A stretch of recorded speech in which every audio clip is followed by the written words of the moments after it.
It's just a teenage boy doing sound effects with his mouth. Which you'd expect lots of doots from.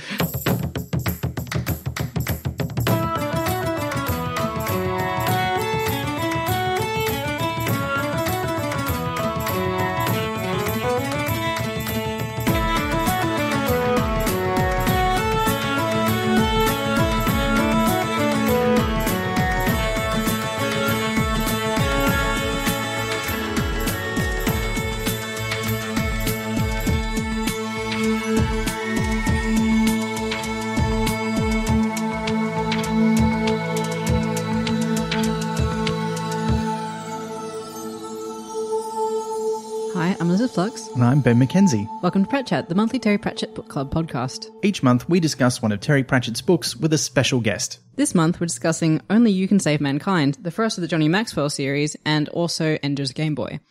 And our guest is writer and editor Steve Lamattina. Welcome, Steve. Hi, thanks for having me. I just waved. I don't know why. When I was a kid, I used to do that to the TV, so I totally understand. Oh, that's very cute. Yeah. I'll wave back. Okay. Oh, but this is better than the TV. They never wave back on the TV.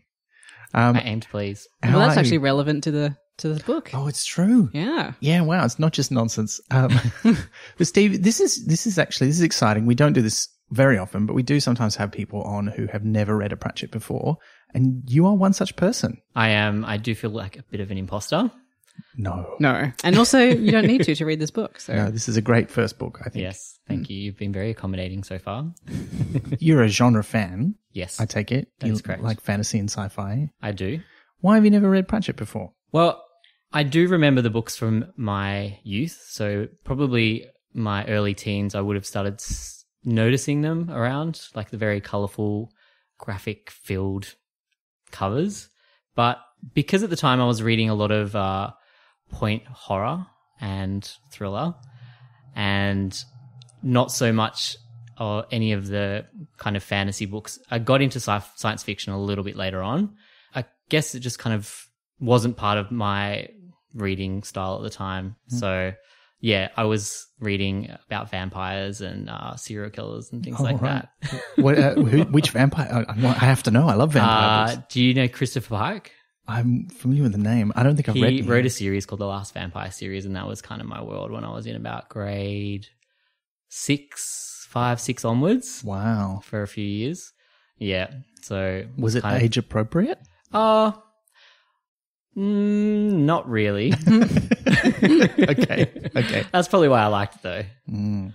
Yeah. I like the sound of it. I'm a big fan of a series called The Last Werewolf, so I feel like it's a nice dovetail there. Twinning. Which also has vampires in it. So everything is vampire. Even Terry Pratchett has vampires in it. Like, it's just, is there a series that is completely free of vampires? Well, is there any vampires in Lord of the Rings? I mean, not there as could be. Such. We don't know. I mean, orcs are a sort of vampire. No, whites are more like vampires, surely. Yeah. Barrow whites. Well, they're kind of like zombies. Well, no, they're pretty vampire-y. I think orcs are like zombies. Orcs are more like, they're a bit zombie-ish. Yeah. They're alive, but they're like zombies. Yeah, but they've been like tinkered with. Yeah. Like zombies. Yeah, true. Are we speaking alien language to our listeners, do we think? No, surely they know.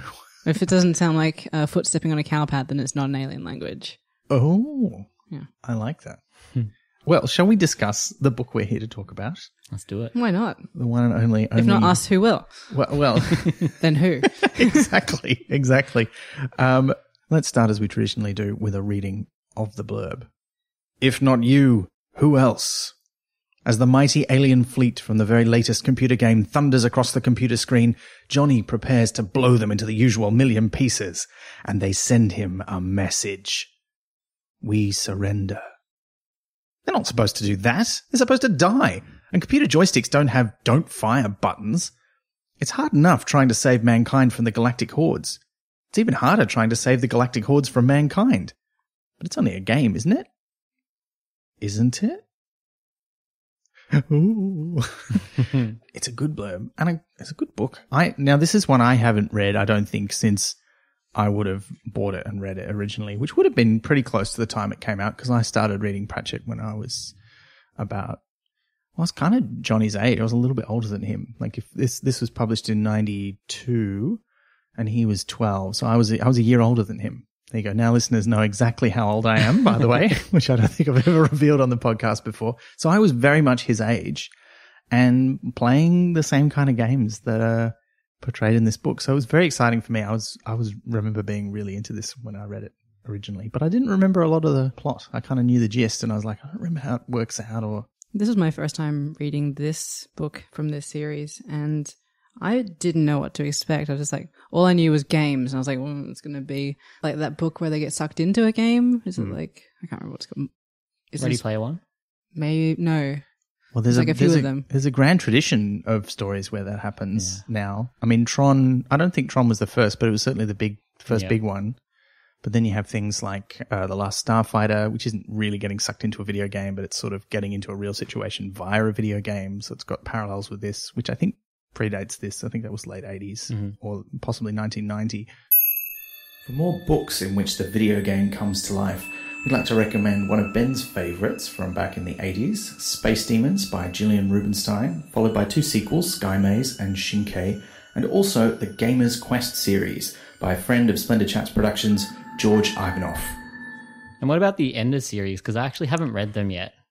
So I was going to say, my brain the whole time fought to make this Ender's Game. Like, I've read the first one because I heard the others a bit crap, but I read the main one, the famous one that got made into a movie, and the whole time, as from the very opening, I was kind of like, Ender's Game, Ender's Game, Ender's Game, and I couldn't stop imagining him as Asa Butterfield, which is now more complicated because he's now the lead in Sex Education. So that's just like a whole started watching that thing. Yeah, it's very good. Yes, I've heard. Yeah, there are like parallels with it, but not quite. Like it's...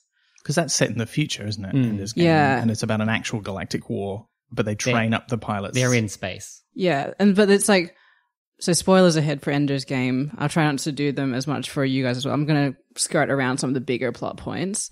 But so there's a big alien war, and the only people who are fast enough at doing the guns and flying the spacecraft are children because their reflexes are better. So promising children are taken out of school and put into a special training school to fight the Formics, who are the enemy. And they look like ants. That's why they're called the Formics. Mm-hmm. And Ender is like the best of them all, and he goes through this whole boot camp of things, and they basically do training games to simulate what it's going to be like to fight this enemy. And over time, he starts to get flashes from the other side of like, he starts to see what it's like for the Formics. So there is like a lot of parallel. Yeah, okay. But yeah, I think the message is different and the tone is very different as well. Yeah. Yeah. I'm always a sucker for these stories that sort of turn that idea about, the aliens are obviously evil around. Doctor Who has done that in a great way sometimes. To drink if you're playing the Doctor Who, Ben mentioning it on the podcast drinking game. Well, look, we also have done it in Night Terrace as well, so my own series. But look, we should discuss the plot of the book, although I do want to talk about the thing that appears before the plot because, and hopefully it's still in your edition, but the dedication in my copy says, yet another one for Rihanna, who is Pratchett's daughter. I noticed that. Loves video games, or at least I presume would have been a kid who loved video games because she grew up to work in video games as a video game writer. Oh, really? And she's really great. She wrote a game called Overlord, and she also worked on the new Tomb Raider games. Oh, great. So yeah, she's a great writer as well. And I think this makes a lot of sense that this book would have been for her. But she's also a good writer, so like that's just God giving with two hands. Yeah, I know. It's just it's terrible. How dare? Really? Yeah.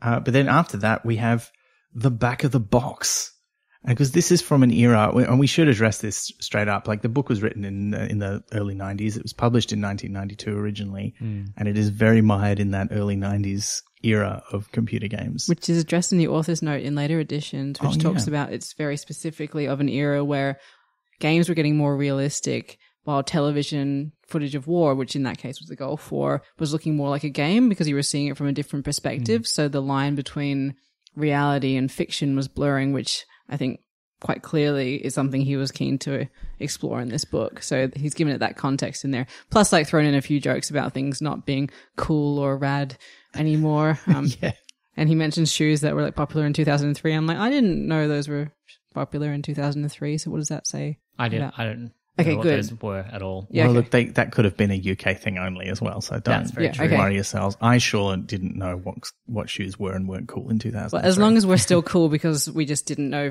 UK cool shoes, but okay. Yeah, you're definitely both still cool in my book. Okay, good. But yeah, this was an era when video games, particularly computer games, came in big boxes, and the boxes had all kinds of stuff written on the back, just like the first page of the book, which so accurately captures that era. For me, I loved it as so much, while also being a wonderful piss take and listing what things you can play the game on. It was great. I do remember those times getting one of the boxes and then always having to look down the bottom just to see if your computer met the requirements. Yes. And yeah, there was some sad times when I realized I just didn't have enough memory to run it. I remember when I first got a hard drive that was big enough you could install a whole game on it. And you didn't have to swap discs around. Oh man, that was a glorious time in my life. Just the amount of megabytes that, well, it would probably bytes to start. Oh no, it was Maybe a couple of megabytes. meg. It was like I think our first hard drive was like 40 megabytes or something. Yeah, that's kind of crazy to think of now, isn't I it? know. Around the time that I was playing a lot of these games was 1992. It was the year this book was published. I was living in rural New South Wales, inland. And the other thing that really rings true for me is how Johnny gets his video games, which we'll come to, because there was no such thing as a video game shop anywhere near where I lived. Interesting. Around that time, I got my first Game Boy, and it came with a cartridge that had a thing on the back that you could click to flick through games. It had like 20 games on it, which I haven't seen one of those since, because I thought that was normal, but I think it was a knockoff one from Hong Kong somehow. Quite possibly. But one of the games was Space Invaders, or a version of it. And so I thought that was like a new game at that time. So I was like, what do they mean? Space Invaders is an old game in this book. Oh no. Because I'm not really a games person. So I kind of just lump them all in one year. I'm like, it's like the 80s and 90s are the same. And then you play Barbie Print and Play, and then you play Freddy Fish. And, okay. Peter's Worlds of Color. Nice. Yeah. So these are all relatable games, right? Yeah. Okay. Well, I don't know what Freddy's Fish is. Freddy Fish is this game where you were a fish called Freddy, and the one that I had was Freddy Fish and the Kelp Treasure. And the Kelp Treasure's been stolen. It's like a chest full of seeds to plant kelp. Okay. So you spend the whole game trying to find it, and you have clues, and you do little challenges, like you have to go buy a watch from a sneaky starfish that has like a trench coat full of watches and things like that. And at the end, the treasure is in the boat. Spoilers. Once you go there and you exchange and you can only see it if you use the glowing shell, which you get from another cave. This is the only game I've ever finished, by the way, so that's why I'm so into it. Fair. You get the kelp, and then automatically a video starts playing once you've done it, where it just distributes the kelp all over all the places you've been. Oh. So you have solved climate change, I guess. Sustainability. Yeah, okay. Only You Can Save Mankind, as described on the back of the box, is more like it's a space combat simulator, which was one of my other favorite genres. Like, I was a real adventure game fan. I didn't really go in for shooting games very much, except for space games. We get to fly a spaceship and blow up other spaceships. And this was sort of the era of the big ones at the time, with the Wing Commander series, which later on, which famously featured like a lot of full motion video cutscenes. And eventually, I don't know if he was in the first one, but Mark Hamill was in a lot of them. And they had all these other actors as well, who you're like, how they got all these big Hollywood actors. And the aliens were called the Kilrathi, and they were like big lion people. It was cool. Several sources cite Terry Pratchett as a tremendous fan of space combat games, in particular Wing Commander, but also the later X-Wing and TIE Fighter games, all favourites of Ben's as well. This might explain why that's the kind of game in Only You Can Save Mankind, and maybe it wasn't just for Rihanna. That's kind of the analog here of this era, where those sort of games that were looking better and better were coming out. And people did feel like, they're just going to get more better and better looking until you can't distinguish them from reality. And we've kind of hit a wall with that now, I think, where we've entered the uncanny valley, and they're not quite good enough to fool you into thinking they're real people. But Well, we're all plugged into the Matrix right now. Well, that's good. That could be true. And they want us to think that we haven't got there yet. It's true. And this is, and Steve, you would know this, but it's quite unusual for Pratchett to write a book with chapters. Oh, really? He only does it for his children's books generally, with a few rare exceptions. So how do they normally work? All one lump. Yeah, okay. very cinematic. So they have those sort of section breaks. Yeah. Like they still have in this book. But Well, that's it. your book had that. My book did not have that. Oh, no. Well, because it was an ebook. Yeah, that was one of the things that I found quite interesting at the start, just because I assumed that it was just following on. And in the first chapter, there was a section where it jumped straight from Johnny's bedroom straight into the captain Yes. in a spaceship. And I was just Yes. like, oh, wait, what? It was literally the next line down. Is the alien in his bedroom? What's happening? It's jarring if you don't get It was very jarring. So after that, I kept it in mind, and it happened many times throughout the book, and I had to just keep like, oh yeah, that's happened again. Reread the line. Where are they now? But then what happened when it was the scene where like he actually was in her room and they were like Yeah, to that? Yeah. even more confusing. Yeah, I can imagine. Like, I can't tell if this is a new scene or not. Yeah. So I have two questions about the start of the book. Yeah. So as readers, are we supposed to initially think that he's in an actual battle, or are we supposed to know straight away that he's playing a game? That's my first question. I think because of the premise of the book, like if you've read the blurb, you know. So I don't think he's trying to fool you. Okay. Yeah. The second question is, if you were playing a game and a message came up that said, "We surrender, please don't shoot us," what would you do? Oh, I'd like, well, I mean, these days that does happen in some games. Not exactly that, but that sort of thing. In fact, one of my favorite space games was Star Control 2, which was this sort of sprawling adventure game where you did have these little two-dimensional, like it wasn't fancy like this with 3D graphics. So you weren't inside the spaceship looking out. You were looking down at a two-dimensional representation of the spaceships flying around as if from above. And you did get into fights like that, but most of the time you flew around talking to aliens and trying to get them to join up with you to defeat the alien menace that was threatening the entire galaxy. And yeah, I'd be like, yeah, sure, you can surrender. What do we do now? I think if there was a cursor flickering on the screen, I would definitely try and write something back to them.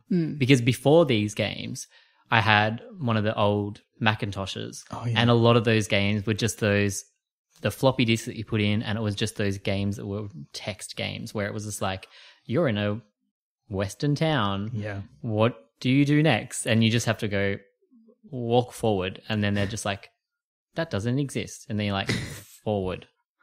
Yes. Now you're in a room with a bar, and then you're like, go left. You're dead. A snake bit you. Yeah. And it literally, every single thing that you did, you died. Is that fun? No. But I had 100 of them because I used to get them from the market. So Oh, yeah, right. I just would die like several times on one, and then I just go, oh, well, I'll just play another one. And yeah. They were good ones. Yeah, it was interesting too, because looking back at those ones, I guess it was that kind of beginning of storytelling on computers for me, because you really do create you have images in your head of the space because of the way that they're telling it. But yeah, so I guess if getting back to this, if someone wrote to me on the screen, I'd probably try writing something very simply back to them. Yeah. Back in the early 90s, just to see what happened. Why? No, that means yes, doesn't it? Why the word? Yeah. There's actually a Twitter account which replicates things that people have typed into those text adventure games that the parser doesn't understand, and then and I don't know if they're real ones or if they're just auto-generated fake ones that are kind of ridiculous, but it's very funny. I'll have to link to that in the show notes. But yeah, we quickly jump into our space combat game. I love the sound effect of the lasers. Sounds exactly like what the lasers in TIE Fighter sound like, so I was very on board for that. And I love the title. It's called The Hero with 1,000 Extra Lives. Yes. Straight in with the Campbell reference. That's very literary for a book for middle grade readers. I like it. Don't dumb it down, Pratchett. But yeah, he's fighting, he's shooting, and pretty much immediately by the third page of the prose, the inciting incident has happened. In fact, even by the second page, really, because they say we wish to talk, and then they say we surrender. And that's like the first thing that happens. Like there's no preamble. It's like let's get to it. Here's the point. And I really liked that about the book. One of the things that I found a bit tough at the start of this book was actually not. I wasn't sure actually if it was a Terry Pratchett thing or if it was just because it was written at a slightly younger age group than, well, slightly. That's being kind to myself. Let's say quite None of us are quite 12. a different. Yeah. Yeah, I read my first Terry Pratchett book at 35. So yeah, I found it was quite sparse in a lot of ways. And so to start with, it was quite jarring because I wasn't sure if it was just something about the age level or whether it was his writing style. So I was not really quite sure how to take it to start with, but I got on board throughout. I think it's a bit of both. Like, it is quite different to how his other ones work, I think.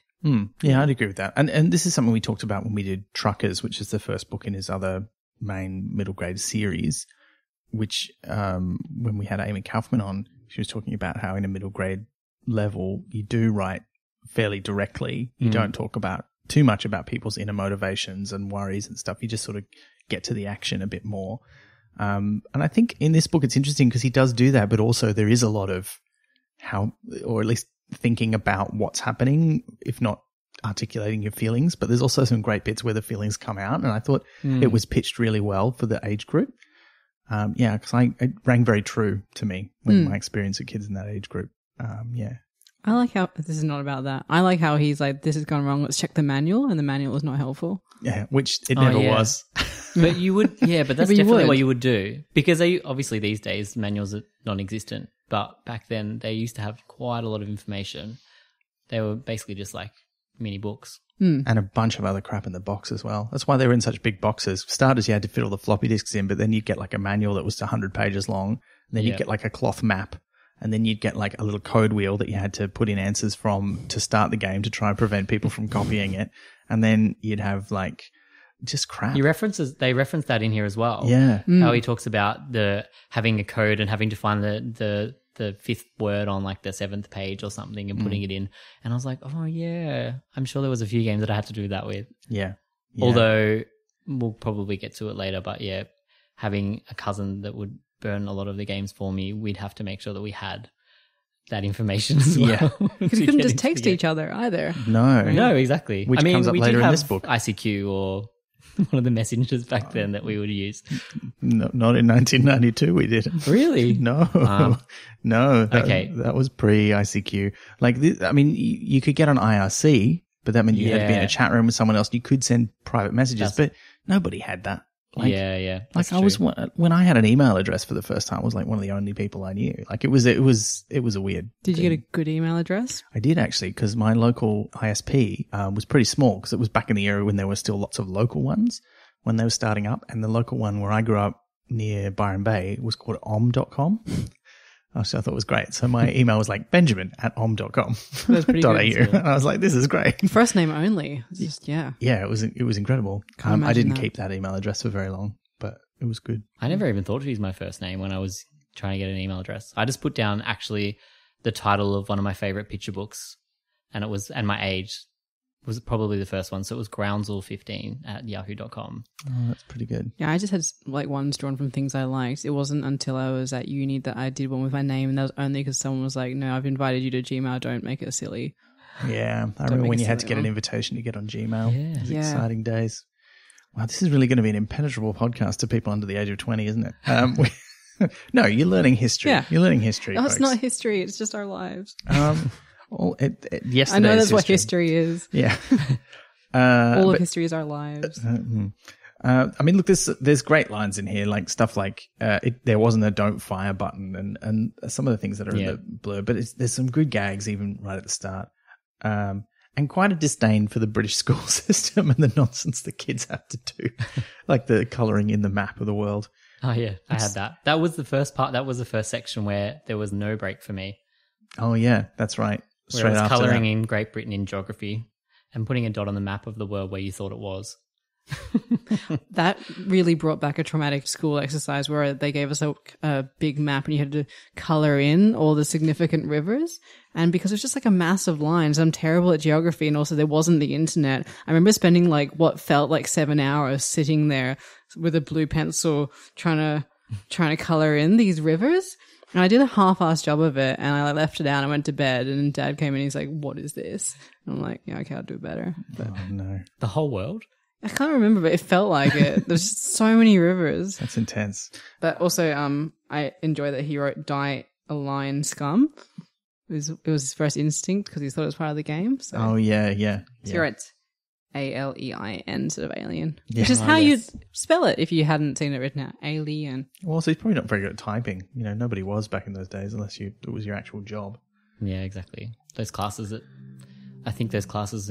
only started at high school for me. We never had to do it in high school. The year this was out, we had a computer lab of Macintosh Classics. And they had, well, I don't think they were called Classics at the time. I think they were just Macintoshes. But they did have like Mavis Beacon teachers typing on it, which was the classic typing tutor program of the time. We literally just had a small Scottish lady standing at the front of the class saying ASDF JK semicolon space. Wow. And that's all I remember from year 7. Okay. My mum was really big on typing proficiency, and I spent a lot of my school holidays. I'd have to spend at least half an hour every day doing a typing tutor, except I had this weird DOS one that would sprout gibberish at you, and you had to just type the gibberish, so you couldn't even make it from words. This does remind me, we had a Commodore 64 game that was like all letters and numbers based, but one of them was like Space Invaders, but you had to type the words that were coming down the screen in order to shoot at them, which is kind of like the Typing of the Dead, which was a much later game with a similar premise, which was House of the Dead, except instead of a gun, your character had a backpack computer with a keyboard, and you had to type the words that were displayed above the heads of the zombies in order to kill them. I would have loved that back then. It was pretty intense. That's not even that old. Like, that was late 90s. I love that was now. an adaptation. Yeah. I think you can still get it. You can probably find it for free on the internet somewhere. Well, I had a similar thing where it was like a Marvel game where you had to do maths. So you had like to like shoot something, you had to solve a multiplication and type in the number, and then it would shoot. Wow. Yeah. Okay, that's full on. Brain games back in the day. Well, look, we should. Oh yes, we have been lost in nostalgia for some time, but the chapter does barrel on, because the first thing Johnny does is like, this is weird. I'm going to ask Wobbler about it, and introduces his friend Wobbler, who's the one who copies the games for him. Yes, because like us, he probably could have bought them. I mean, he's living in an English country town. It's never that far from civilization, and they do have a computer store where you can buy these games. But Wobbler doesn't know what he's talking about. He's like, nah, like that sounds like it's probably just like a glitch in the game or something. He's already on to the next game. Yeah. The next 10 games. But he also can't bring himself to tell Wobbler what's really going on, like that the game characters are talking to him and they're surrendered. So he keeps it to himself because he thinks it's a bit weird. And he goes back to the game and they talk to him again, and this time they ask him, he says, okay, I'll accept your surrender, and they ask him to provide safe conduct. And he says yes, and then the game just turns off. And he's a bit like, what is happening? And what does safe conduct mean? Yeah, he's like, I don't know, I'm just a 12-year-old kid. I don't know what's going on. And we also find out that the other reason why this is a bit tough for him is things aren't so great in the Maxwell household. Trying times. It's trying times with capital T's. I mean, yeah, full on. Is that kind of capitalization and alliteration something that is Pratchett-like? He does use words well. Like, he will break grammar rules to make sure words come across in ways that are somehow universally understandable. So it's just using them beyond what is usually there. Yeah. Because I guess to start with using the trying times with capitalization, it was used quite a bit. And it almost didn't work, but because it kind of kept up, I kind of was on board. But to start with, I remember making some notes just going, bit heavy-handed. Well, I mean, I identify with that because there's someone whose background includes some trying times and around the age, that this was going on in various ways. I did think of it in those kind of terms. Like, I didn't give it a name, but whenever there was stuff going on, I just sort of identified it as a thing in my head. And so giving it this sort of capitalized alliterative name for a 12-year-old made a lot of sense to me. So it kind of rang true to me, but I see where you're coming from, though. It is pretty blatant, but I don't know. I guess I don't mind that because I just liked how matter-of-fact and front of his mind it was and how aware of it he is. Like, he's not like, why is this happening to me? He's like, well, this is a thing that's happening. And he's not like distraught about it. He's just like, my mom and dad is not getting along. It's all bad. And they're very like sort of incidental characters in his life as well. Like, it seems whatever is going on that's causing problems between them is also taking all of their time. Are they even in the book? There's the dad who's trying to do fatherly thing, like the once a month fatherly duties thing, where he comes in and he asks about his great teachers from like 5 years ago, and he sort of, and Johnny approaches it with you got to be polite but not encourage it. Oh yeah, yes, and just get through it. So like, but was that a memory? Or like no, that happens in a scene in the book. Yeah. And his mum does come and tuck him in one night. He turns off his computer, but they are very peripheral. That's right, I do remember that. Yeah. Yeah. They're the very background characters. Like, his friends' parents are more well realized, I would argue, than his own. Well, I mean, as Yolis's mum, and we'll meet Yolis in a bit, but he says later in the book, like, he's obviously being a bit neglected at home. Like, whatever's going on with his mum and dad, they're not doing a great parenting job. They're too stressed and tired. And I get the impression they're sort of that sort of very lower middle class, like, yeah, we're making ends meet, but we're working like 70 hours a week to do it with 2 jobs. And so it's a bit tough. And they don't really know what they're doing either. I do recall actually, now thinking about it, there was, when he was ill later on, his mum was there. But then there was also his dad. He talked about his dad and buying the groceries. Yeah. And how his dad would get the strange food, fancy food that was like, didn't really work that well. But it made me kind of think, it sounded like they might not be able to afford it, or it was just a kind of an interesting... He's making bad choices about the groceries, and it doesn't quite fit, which is kind of emblematic of like how they fit into his life, which is like, it's just everything's a bit off. Yeah. I did kind of like how, while Johnny sort of is like, yeah, this is matter of fact, he also doesn't go into too much detail in the prose about what exactly the problems are. And I kind of liked that because I felt it made it broad enough that a lot of kids reading this would be able to identify with it. Yeah. Because you kind of have to go either way. Like, you either have to be usually a bit vague and nebulous like this, so that it's quite universal, or you want to get really specific so that people can sort of analogize it and go, well, that's not me, but I can kind of see how that relates to me. So and it's not the point of the book either. It's a kind of a background radiation, so to speak. Yeah, but I like that. And then he's also being distracted by the fact that the Iraq War is on the news. Yeah. And this was a big deal. Like, I remember this. Like, I remember seeing like that famous footage of the first time they had a camera mounted on a missile that supposedly hit something, and they kept showing it on the news. And I don't think I didn't pay as much attention as Johnny does to it. I think maybe because I had other things to do and I was a big reader at that age. Too. So but I definitely remember seeing it, and we were talking about it a lot, and we didn't really know what to make of it. And much like the characters in the book, we're like, well, this is awful, but also it's like cool guns and, jet planes and stuff and explosions. And then once you learn a bit more about it, you start to go a bit, oh, but it's gross because it's real and there's people getting blown up. Yeah. So it was... Which is kind of the whole thing of this book. Like, that's, I was probably playing too many video games at that time to be taking too much notice, to be fair. Yeah. I spent a lot of hours finishing Monkey Island 2 and writing up my solution and sending it into a magazine. I wonder if that's always been kind of a thing, though, the disconnects, like, between as soon as we got bombs and things, if you're flying in a plane and you're dropping it over something, you still have that disconnect from the immediate aftermath. So that's kind of like a precursor for the events in this book, which are sort of a precursor for drone warfare, where it is even more like a game because you're even further away. And even like firearms are sort of talked about like that too, because it's different to like a bow where you're putting your own energy into it. And I don't know how true that is, but I think certainly there is a greater distance from that violence than there is from something more direct. And a lot of those things have lenses in front of them too. Yeah, true. But he's seeing that on the news, and it freaks him out a little bit. He doesn't really know what to think about it.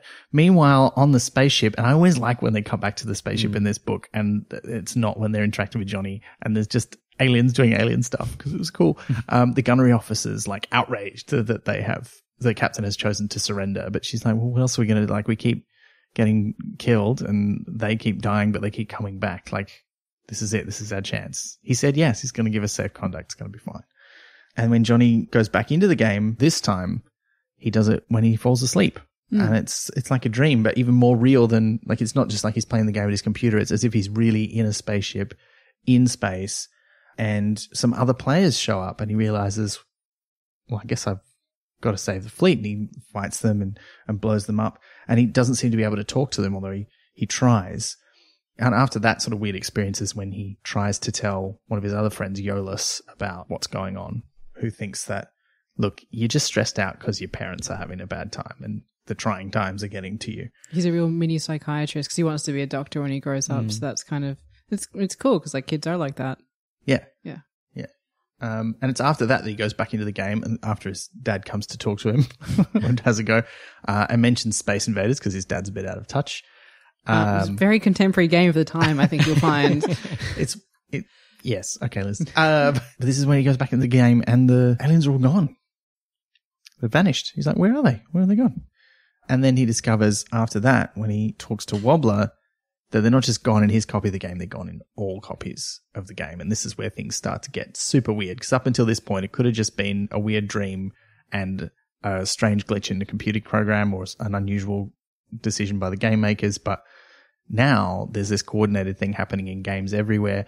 And this is very different experience of games, because nowadays you would just be like, oh, I guess they're all connected to the internet. It's a special event. It happens for everyone. Back then it was like, no, like your copy of the game is your copy of the game. It's your copy of that CD.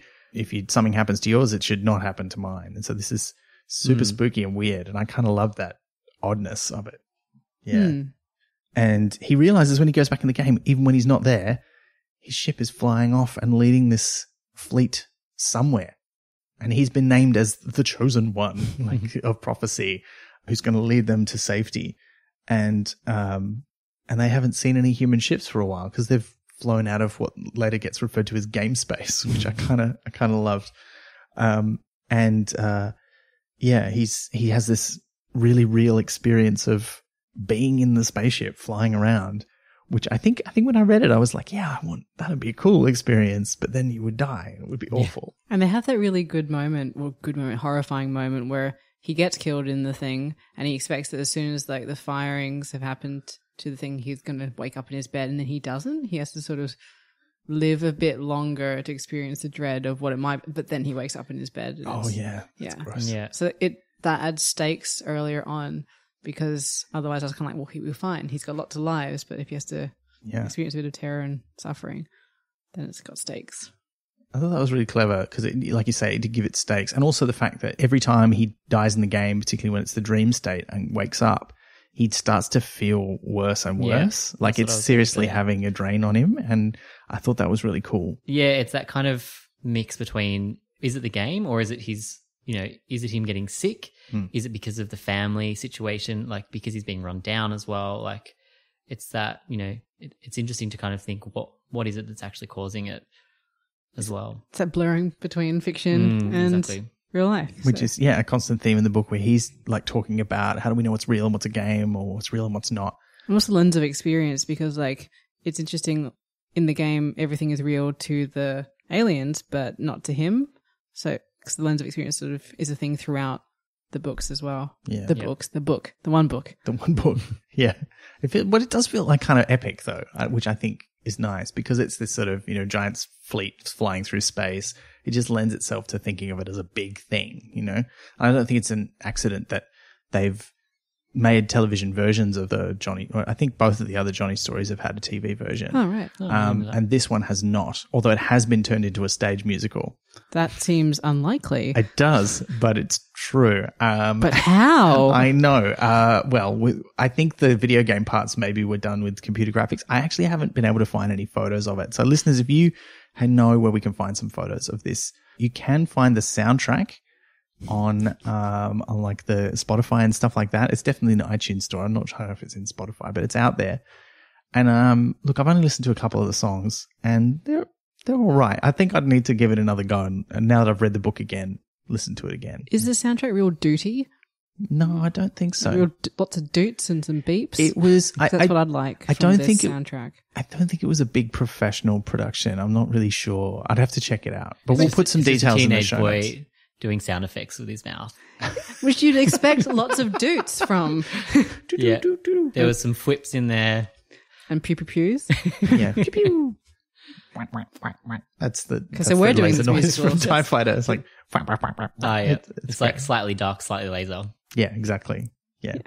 Oh, but this is also the bit of the book, by the way, where they fly past the remains of the Space Invader fleet. That was great. Oh, so sad. But it's such a thing now when they do these games, all these stories where you get sucked into a video game. There's always like the remainders of the old school guys. Like it's like in the terrible film Pixels. Oh, it's such I did not see that. I've not seen that either. It's so bad. It's all about old school video games coming to life, because there's these aliens who see these. They somehow get transmissions, which doesn't make any sense because they're not transmitted, but of these old video games, and that's the form they take when they come to Earth. And so they have to employ these no-hoper video game experts to destroy them and save the world. That sounds good. It's a good concept. It's not a good film. Like, it's got some gross stuff in it. Like, literally one of the players at the end of the game is given a trophy for saving the world, which turns into a beautiful woman video game character who becomes his girlfriend. Like, it's not okay. Oh, it's a trophy wife. Oh. Yeah, gross. quite literally. It's not. Yeah, it's got some issues, that film.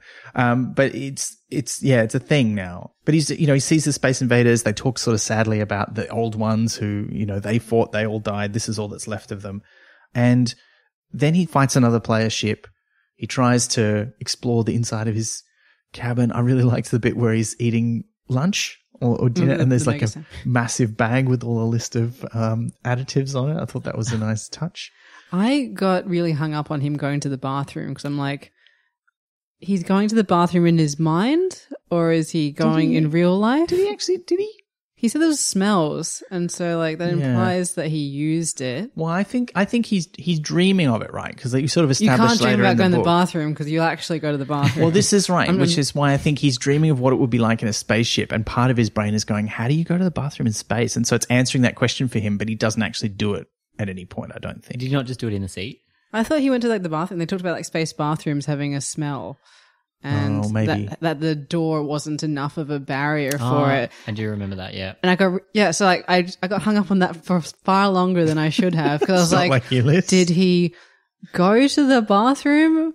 Yeah, because later on you kind of find out that like in the dream they can only see what they have seen in the game. So I'm assuming that he can't see a toilet in the game. Yeah, although he does end up seeing more of the cockpit than he can see in the game because the game doesn't have like food dispensers and stuff. Yeah, that was what was confusing to me a little bit later on when they were saying that was the... Well, I think maybe there's pictures like art in the book. Booklet. Yeah. That would make sense. Or on like the cover, or on the box and stuff. And it would have an illustration of the inside of the spaceship, but not of the inside of the enemy spaceship probably. Yeah, that makes sense. So I think that could work with that because he slowly developed the ability to influence. Yeah. But not at that stage. But so we're agreeing that he didn't use the bathroom. This is very important. I don't think so. I think he just thought about how it would be done. Bathroom that existed in the spaceship. Although now you say that, I seem to remember maybe there's a bit where he leaves the cockpit. Anyway, I thought he went to the bathroom, and I'm just like, how does that work while he's asleep in real life? Well, look, It never ends well. No, it's just you cannot. Just to harp on about that for unnecessarily long, but it's an important point. Well, look, he's eating his lunch when another spaceship turns up. He's like, you can't shoot me while I'm eating your lunch.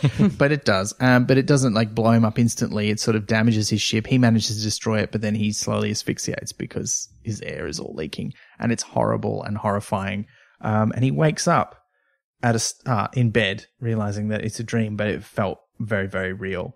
But he's not in bed, actually. No, he's sitting at his computer. That's the other creepy thing that happens is he goes to bed, but then when he wakes up, he's sitting at the computer desk, and it's like, oh. Exactly. So if he went to the bathroom at some point, he went in his room. Or he went out to the actual toilet physically. Did he, though? Well, if he can sleepwalk to the seat, computer. I choose to believe that, Liz. Fine.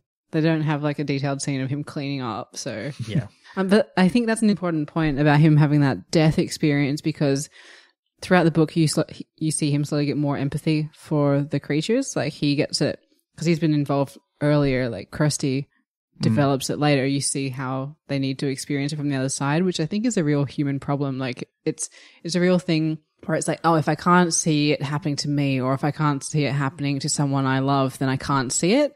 And I found myself having this issue as well because whenever I tried to imagine the ScreeWee or the captain, I would initially see what Terry Pratchett described, and then my brain would force it into progressively more humanoid shapes because I found that easier to relate to and imagine because I couldn't relate to it otherwise, which I was like, oh, is that kind of like what the books... Well, they also have that very, like they're written in a very human way, Yeah. which is a very Pratchett thing to do. Anytime he writes like non-human characters, he makes them feel very human. Yeah, the languages and the gestures and that kind of stuff. Yeah, but always with some nice touches. Like the empathy thing is interesting as well because like when Big Mac, one of his friends, is introduced, I was like, this is a terrible dude. Like he can't wait for war. He's always talking about how he can't wait to join the army and stuff. He hopes that the war is still going by the time he's 18. And I was like, well, this is just going to be one of those characters who's terrible.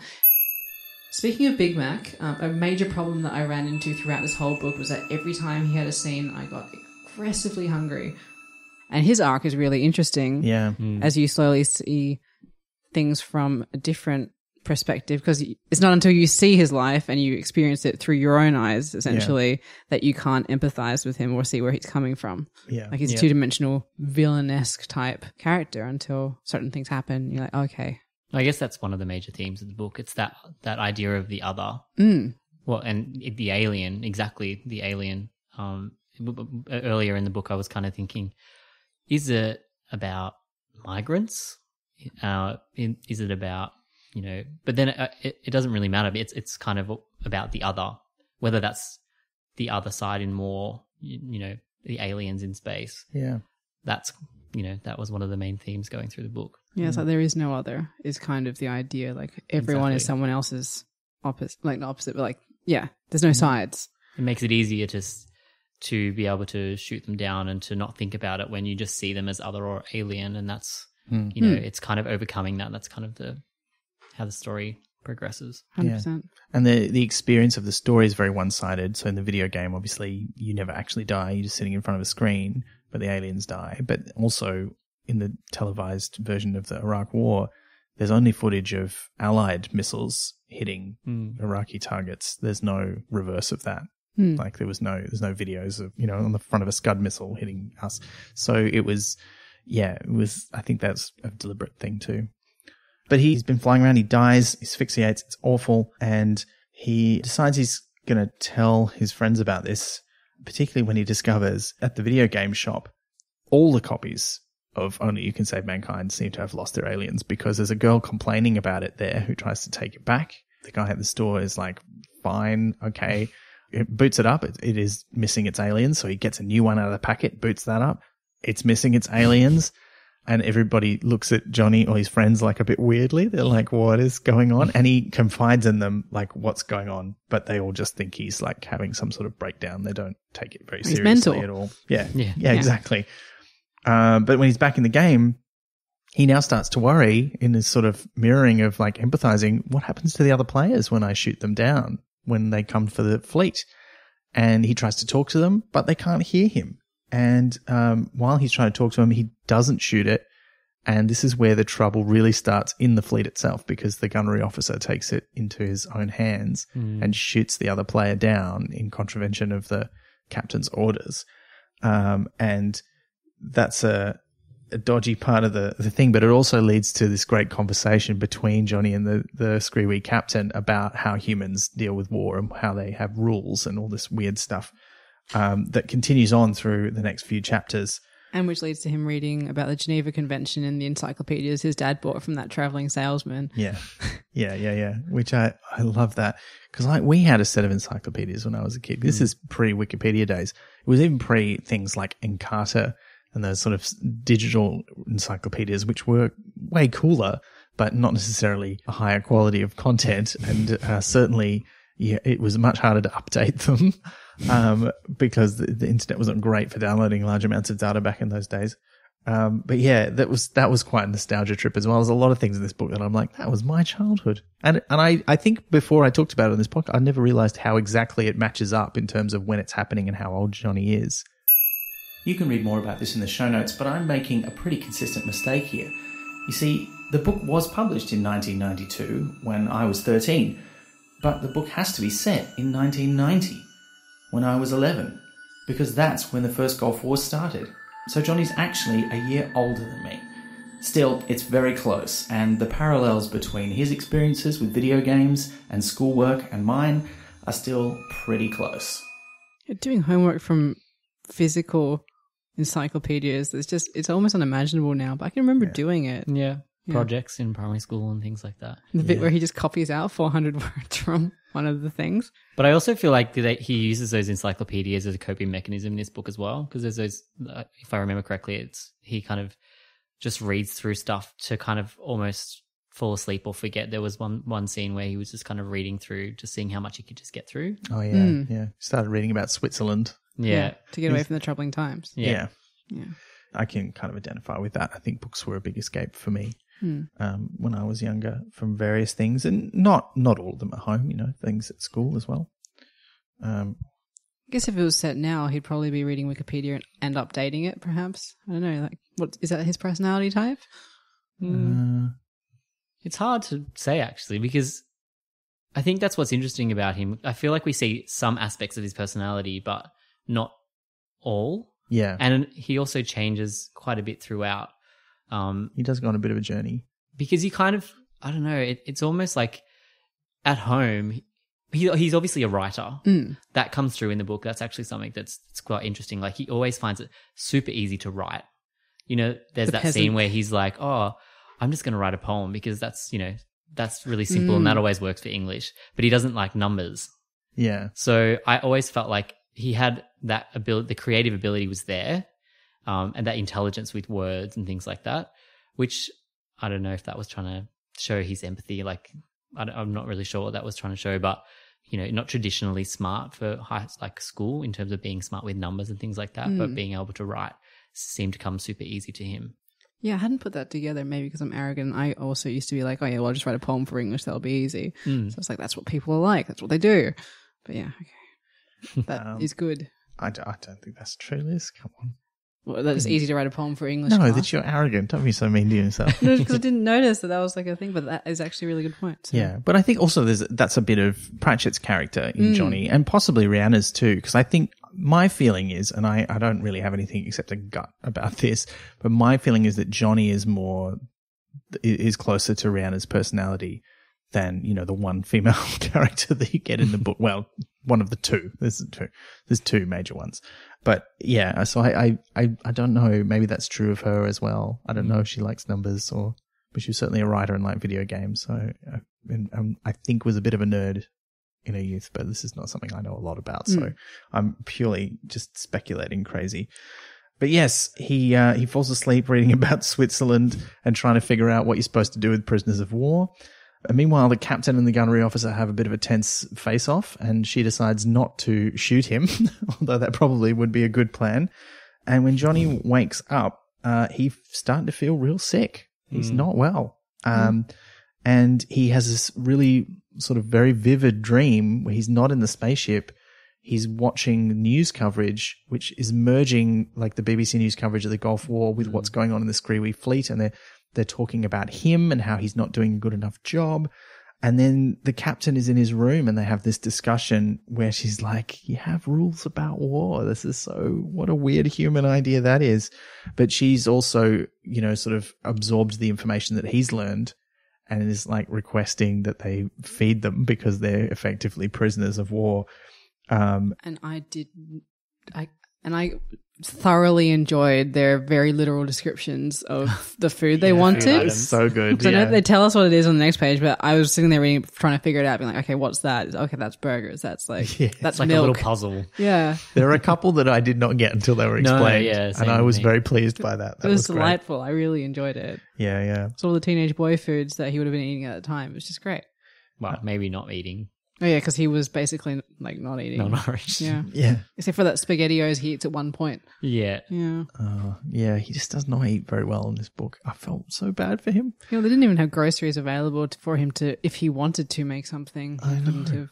Oh, it's heartbreaking. But look, he gets back into the game after that, but he does it during the day when he figures maybe there'll be fewer people playing. He's homesick. And he dreams into existence, and he and his friends are pretty sure that they're not really there. It's just a dream, but he dreams Wobbler, Big Mac, and Yolis into existence, flying these supply tankers that he sort of escorts to the fleet, full of, you know, Snappy Flakes and, you know, cornflake equivalent, and milk, and I forget what the other thing is, hamburgers. That's Hamburgers right. and fries. And one thing of chicken lumps. Oh yeah, the chicken lumps. Chicken lumps.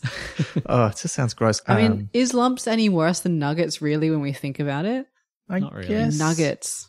I guess Nugs not. and lumps. Yeah. Yeah. Oh, it does. It's not ideal. Neither are pleasant. Yeah. And there's that great thing because they don't all have, like, he's the only one with guns, so his friends who aren't really there are unprotected. And there's this great line about if Wobbler's milk place is hit with a missile, turn into cheese very quickly. That was fun. That was pretty funny. Yeah. Yeah. But then after they leave and evaporate out of his dream, he sees another player coming in, but this one seems to really know what it's doing. The ship flies with an unusual amount of skill. He tries talking to them, and this time they do hear him. They even respond, but they're not very friendly, and they manage to accidentally sort of crash into each other and explode. And he realizes when he thinks about it after he wakes up that he knows that voice. It's the girl from the video game store who was returning her copy of the game. So he tries to find out who she is. First by calling Wobbler, he sort of has a vague idea, but doesn't really know. And in order to find out her actual identity, he thinks he's like somebody's sister, and the person whose sister she is a friend of Big Mac's. So you're going to have to talk to him. And he can't phone him. And this is such a 80s, 90s thing. Like, first of all, he has to call everyone on the landline. Secondly, one of his mates just doesn't have a phone because of his personal circumstances. They don't have one at home, so he can't call him. He's going to go around and see him, which is just like that. Like these days, these parts of the book would go real quick because it'd just be text messages, and there'd be some other reason for them to catch up. But he tracks down Big Mac, and Big Mac's with two of his dodgy mates Outside a pub. They live on the wrong side of the tracks. Yeah, that's right, outside a pub. Yeah. Fiddling with a car. And because he's talking to him, Big Mac decides not to go with his two friends who've clearly stolen the car and gone for a joyride and have an accident and die. It's suddenly very grim. It felt like quite a tonal shift. It did get pretty grim. Yeah. I guess I vaguely remember that this was coming. I didn't remember that, his friends died in a car accident, but I knew there was some grim stuff in this book. And I think it's the sort of thing where Pratchett's like, I'm not going to shy away from this. Like every kid's going to know someone who knows someone who died in a car accident. Like that was, or died somehow suddenly and unexpectedly. It's a thing that happens, particularly once you get into high school and you're regularly interacting with a much larger number of people. I think that's when most people experience that sort of thing, apart from, the deaths of elderly relatives or pets. And so I think I can kind of see where that's coming from. And also it's really meant to, I felt it was really meant to highlight, Big Mac's he's not having a good time. Like we think Johnny's not having a good time. Big Mac's really not having a good time. And it's again the shifting of perspective and empathy. Because there's also that really interesting sequence of how Big Mac is a different person. Yep. Yeah. Oh, yeah. Yeah, afterwards. And I was kind of like, is he going to beat him up or something? Because I was like, is he going to, are his friends from home more important to him? And is he going to have to do? But then it went in a different dark direction that was really visceral and horrible. Yeah. Yeah. It was interesting to see that interplay with when he met him in front of the car with his friends, and he was, big, tough Big Mac. And then as soon as his friends left, he kind of let down that persona, and you could see him going, "What are you doing here? You shouldn't be here. This is not safe for you. Yeah, this is not a good place." And you can see that he's it's his friend and he cares about him.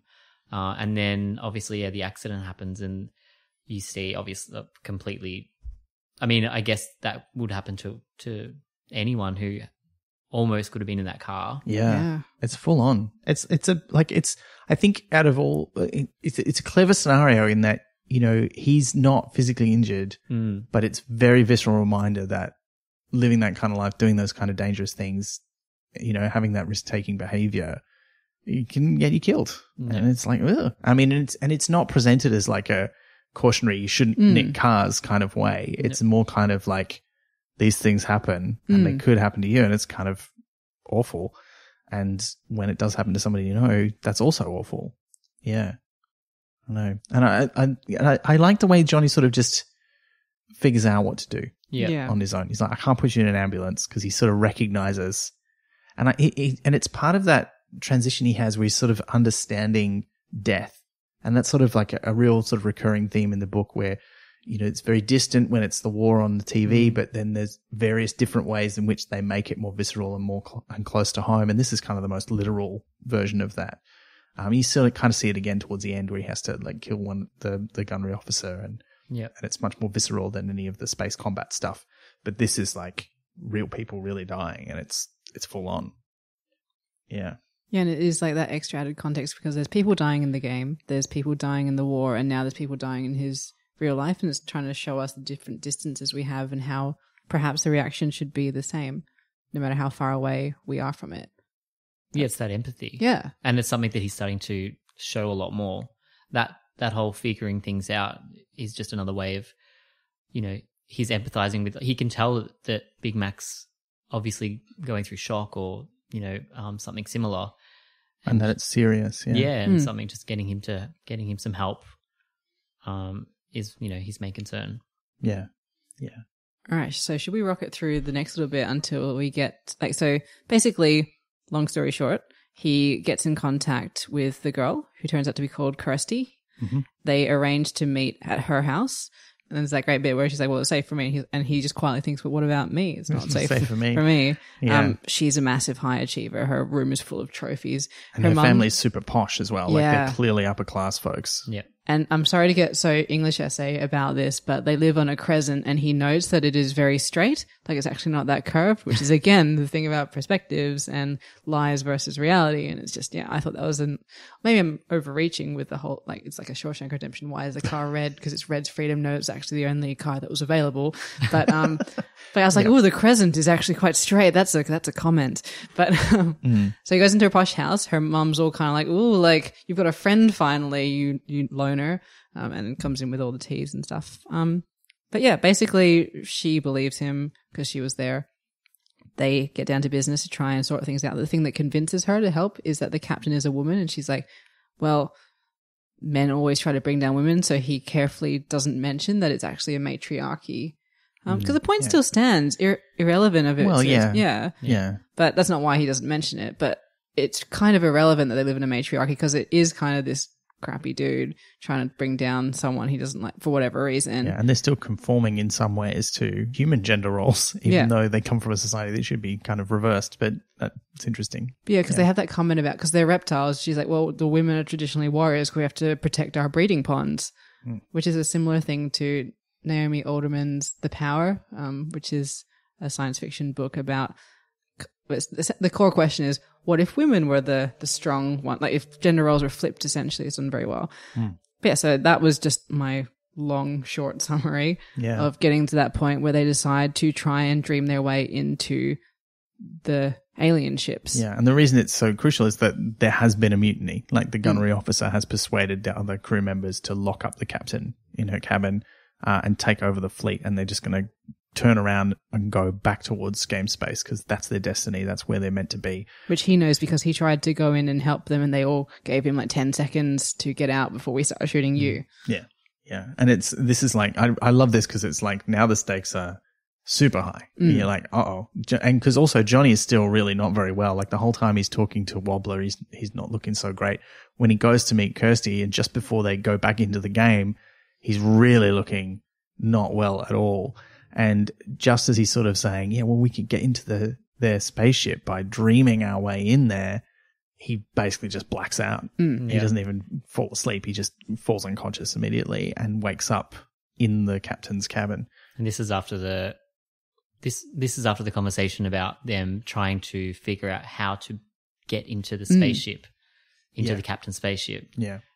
Because that's what we were talking about earlier with them trying to figure out how can we get into that space if we haven't seen it? So they need to figure out a way to imagine what that space might look like, which I guess they don't really come to a common agreement.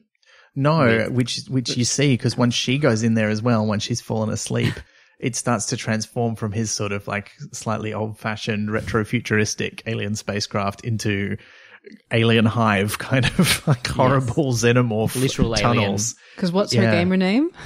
Sigourney. Sigourney, yeah, that's right. That's great. Yeah, I thought that was cool.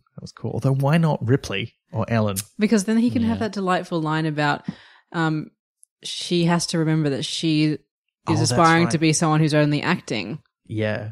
So like there's a level of remove from that. Yep. Which is true even if you're thinking about the character, I guess, because the character isn't a real person.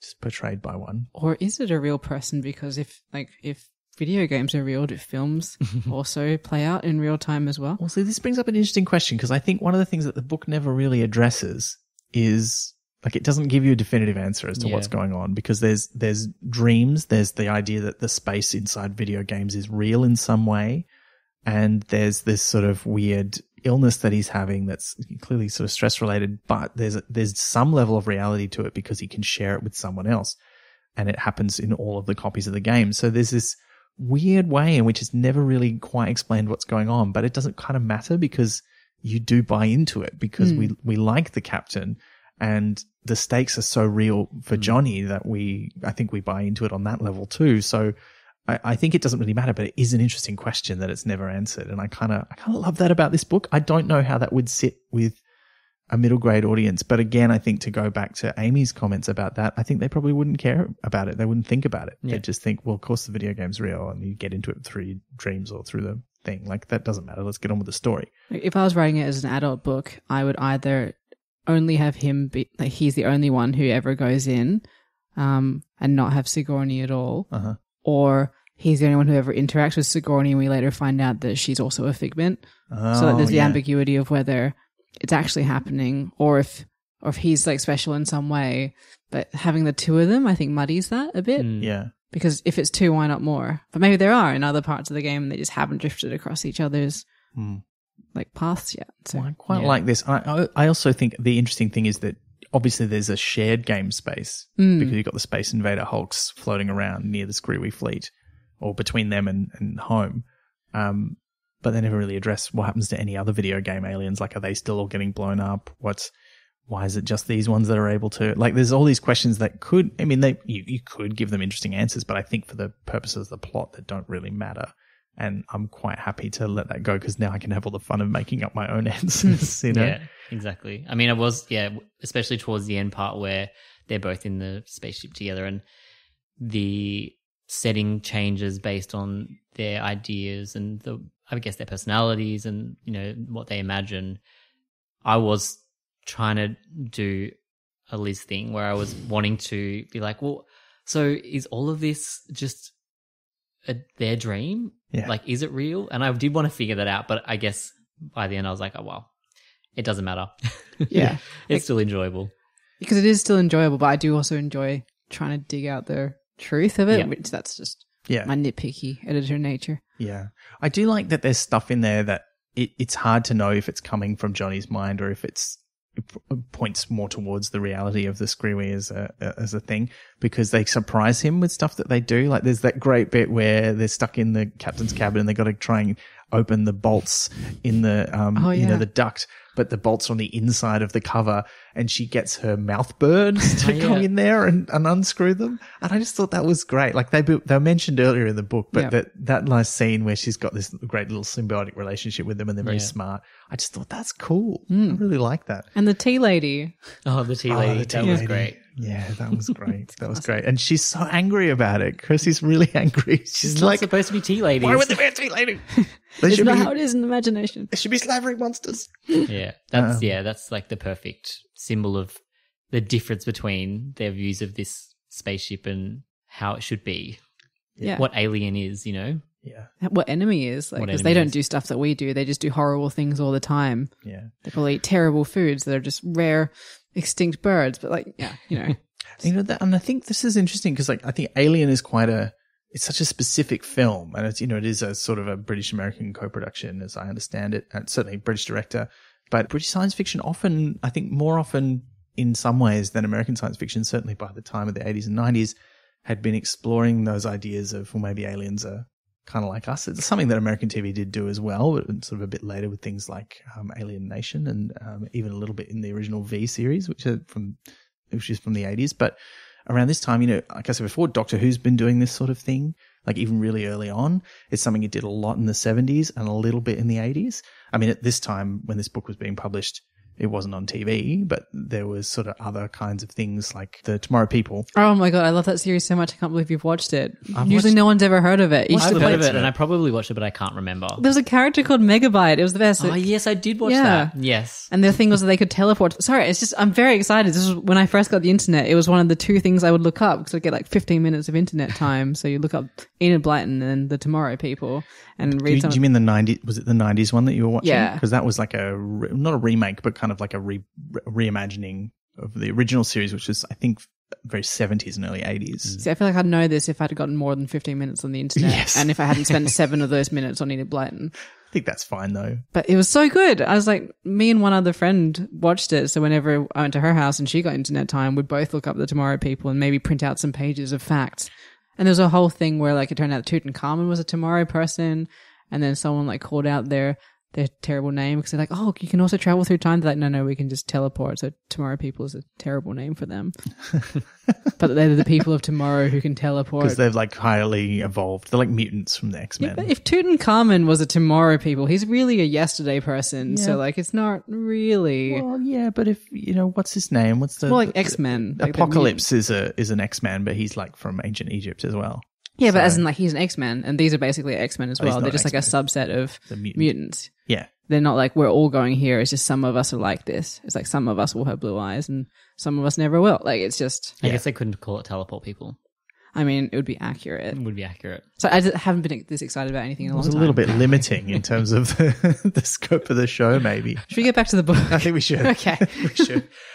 Because they managed to get their way onto the bridge of the ship, partly because the captain tells the guards that Johnny is the chosen one, and they're all a bit like, ooh. And they don't really talk much about the chosen one thing. Like, it comes up a couple of times, but they never really say where that prophecy comes from or what the deal is. Well, like and how they ended up in space. Well, I think that kind of makes sense, though, because those are bits that never get filled in those games, like until the later ones where they're a bit more interested in the story, or something much more complicated like, say, Star Control 2, where there's this intricate backstory about the history of the universe and how all the aliens relate to each other. Yeah, and where did Professor Oak get his initial Pokemon from? Like, Well, he was researching them himself. Like, you're not the first ever Pokemon trainer in the world in the first Pokemon game. I mean, how else would you be battling all these other trainers all the time? That is true. oh well, They're just in the wild. They are. Do they have normal animals? I tried to find this out in the Pokemon universe, and I think the answer is yes, but not very many of them. Are they vegetarians? Like a dog. No, they do eat Pokemon. Oh no! This is a Which question that ones? came up with a friend recently, and there's at least one or two references in the anime and in the games that say that What there's would be the certain kinds of tastiest Pokemon they eat. Pokemon? Well, I guess the ones that are... I mean, look, I'm a Jigglypuff would be vegetarian, like a marshmallow. so I'd only be Yeah. eating the plant ones, but even those ones are a bit alive. They're It doesn't usually seem pretty right. poison Bulbasaur either, is aren't they? pretty alive. True. Oh, yeah, Bulbasaur's very... Well, Bulbasaur's also like a lizard. Like, I don't think all leaf Pokemon are actually plants. I'm just trying clearly. to think You'd what have to was- stick Charmander in the fridge for a bit first, I think. Yeah. Yeah. Or extra Self-sourcing. heated up. I think Metapod would taste the worst. Oh. No, Magikarp would taste the worst. No, Trubbish would taste the worst. Literally a Pokemon made out of garbage. What about the one that is? There's just all looks the like oil keys? ones too. I apologize to my housemate because he listens to the podcast and Trubbish is his favorite Pokemon. And Trubbish is super cute. I love Trubbish, but I But wouldn't it's want good. to It eat him. means that there'll be lots of them around because no one wants to eat them. It's true. Would Dugtrio taste like potatoes? Well, it looks like potatoes. Dirt. I think they just taste like dirt. Yeah. This is quite a diversion. Yes, but I still don't. It's disturbing. Yes, and I don't know what the most delicious one is, but I can take a wild guess at the worst tasting ones. Jigglypuff. Listeners, if you'd like to tell us which one you think is the most delicious Pokemon, you can join our conversation on social media using the hashtag Pratchat28 Delicious Pokemon. and hashtag delicious Pokemon. Expose this truth of the Pokemon world to the greater public. I mean, look, it's a challenging topic really for a vegetarian because you're like, I really like eating vegetables, but I don't want to eat Bellsprout. He's my friend. But I wouldn't eat him anyway because it's like a flower. You could just eat all the flowers. grass around them and then you reveal more Pokemon. That's true. Yeah. But maybe there's also just vegetables. Well, that aren't maybe. Pokemon. Well, there are. There are definitely vegetables because there are berries and there are things like pungent roots and mushrooms.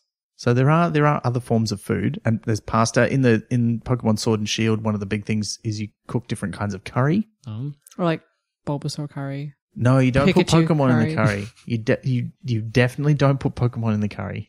Do any of the Pokemon... Sorry, the final question about eating Pokemon. Do any of the Pokemon like make a thing that you could make like milk or cheese? Like is there like Oh well, Miltank is like a cow Pokemon and definitely produces milk. Okay, so there's like dairy, but like... Yeah, Okay. yeah, There's probably some sea cows as well. But definitely. I reckon Metapod would probably have some sort of secretion. There's sheep and goat Pokemon in the Galar region in Pokemon Sword and Shield. Also, like, would you like harvest their fur to make... Yeah, you Clothes. can make things out of their wool. I feel like this is like the worst game of Pokemon. Is just like building a settler society with using Pokemon. It's certainly not a patch on Pokemon Yena, which was the mythical Australian version of Pokemon recently invented by an artist. It's so good. It's so good. We'll have to look that up. And there was a previous Australian Pokemon on Tumblr somewhere that was also I do really remember great. that one. That was Yeah, very but the good. new one is also good because it's all concept art, so it's not just sort of in-game art. It's all like cool pictures of the different things evolving, and they did heaps of Pokemon for it as well. Amazing. And not just the Pokemon themselves, but the version of Australia that would fit into the Pokemon universe. It was quite extraordinary. I have a question about the book. Yes. So what do you call it? The gunnery guy, the bad one. Gunnery officer. Gunnery officer. He's just been sitting in this room doing a bunch of murder. He has. Yeah. Yeah, he's killed the rest of the bridge crew so he can take over the ship. Yeah, and they still has. Like, I feel like they've talked about the ethics and not wanting to kill people enough. I'm like, surely that's enough to be like, we're going to take this guy out and rescue the. Because they're now flying in the wrong direction as well. We didn't mention that. Oh, they're all going to die because there's a massive fleet of player ships that are waiting for them. Because he's Bravehearting everyone, basically. He's like, for glory. And I haven't seen Braveheart in a long time. Is that what they do? Like, they all die and go into battle? Look, for glory? It's sort of, but they can't really avoid it. Like, they can't just sort of run away. No, but they run out they of were Scotland. running away, and he's turned them around. Are you talking about Braveheart? No, I'm talking about the book. Okay. Oh, yeah, no, they were running away, and they've turned around to fly back towards space. You're right. I don't know what's happening in Braveheart. Well, I'm saying Braveheart, they can't really run away because they've run out of Scotland. If only they had spaceships. Yeah. Yeah. Or swimming. Imagine if Scotland was a spaceship. That would be so awesome right now. They'd just take off. They'd be like, fuck you guys, we're out of here.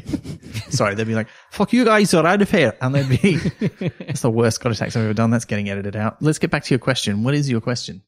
Like, surely that's an opportune moment to just kill him. Like, they dither about it, but they've got honor and stuff. But I'm like, It is strange. shoot him. Although the captain hasn't been there when he was doing that. Yeah. And so I guess the rest of them were just following his lead. And they probably just didn't want to get killed either. I guess Johnny, they're like, what? Like, does one of them have a gun at this point or not really? Well, when they come back, she's got a gun. got a gun. He doesn't gun. want her to shoot anyone. I don't think he's ever like, don't kill him. He hasn't done something bad enough to be killed. I think by the time it becomes really an issue, he's just like, I don't think I can kill anybody. Like, I've had this experience of learning, of really thinking about what that means and not thinking of it as a game anymore. And that means that even when it is necessary, I don't think I can do it. And they have that whole conversation because there's the whole back and forth thing where they subdue, like the captain fights with the gunnery officer and gets injured, but he runs off. And that's when they realize that, wow, we're all about to die unless we do something. And then when they come back later and he's all bigger and scary because he's taken on the aspects of the sort of xenomorph alien from Kirsty's part of the dream, that's when he just knocks the gun out of her hand. She can't quite bring herself to shoot him because she's too scared. Like, she's dreamed up too scary a version of the alien. And he can't bring himself to shoot him because he's like, I don't want to shoot him. And they have that whole conversation where he's like, you won't shoot me. I've been watching you. Your whole thing is you don't shoot people. And he's like, yeah. And then he does, but he doesn't do it and then, come out with a witty one-liner. He does it and then he's like, I can't believe I had to do that. Yeah. And I feel awful about it. This is horrendous. And it's a bit like, I don't know if you've read the Illuminae Files books. I've known them, but I haven't read them. By Amy Kaufman, and guest on the podcast, and Jay Kristoff. But there's a lot of teenage protagonists and they're in this sort of interstellar war scenario. And there's several characters in those books who have to kill someone for the first time in self-defense. And they're always talking about how, like, that changes them forever. And I feel like this is a moment like that for Johnny Maxwell. And I really kind of, I saw that connection there. And I really appreciated that because even when he's blowing up the other player characters and when he's fighting the ScreeWee at the start, even then he's sort of thinking, but they're just characters in a video game. They're just characters in a video game. And then that's when it becomes visceral and real because, he shoots this gunnery officer and he falls down dead. And he's got a big hole in him and he's very clearly a dead body. And it's awful. And for Kirsty as well. Yeah. She's like, I was just going to do that. And then now I'm like, I don't think I want to do that anymore. Yeah. It does turn the whole Disney thing on its head because they love to kill the villain at the end and that's fine, like that's normal that the villain is dead. They also do that Doctor Who thing. Doctor Who does the same thing where they don't kill the villain, but the villain sort of is tricked into or because of their own hubris kills themselves, like falls off a cliff or activates the booby-trapped weapon. This classic Doctor Who things where it's like, I'm begging you, don't use that gun. And then the villain does and they blow themselves up. And you're like, well, it's your fault. I told you not to do it. And you only blew yourself up because you were trying to kill me. and my hands are clean. You're like, no, you killed him. Like, you did it cleverly and you tricked them, but it's that sort of letting the hero kill the villain, but sort of giving them an out.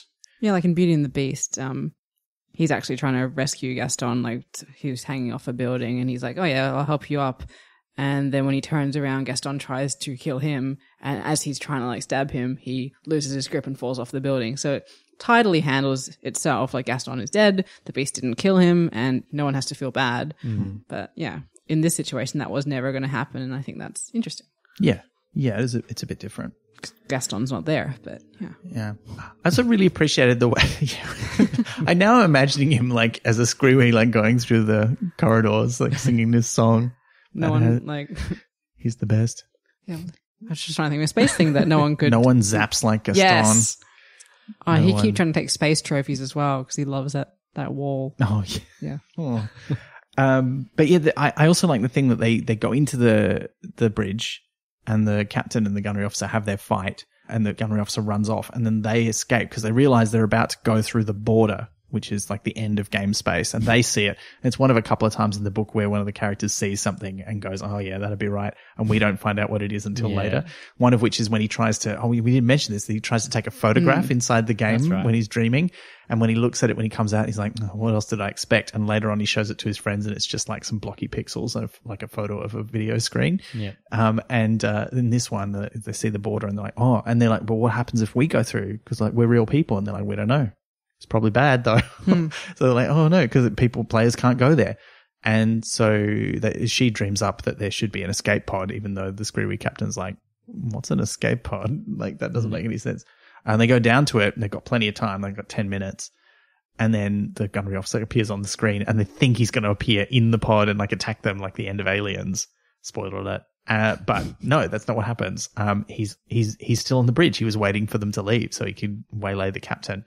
And so they have to go back there to save the fleet because he's going to, even though they've turned around, because we didn't really say how they got out of it. They kind of just accelerated really fast. So they went blasted past all the players and then kept accelerating and turned around and headed back towards the border.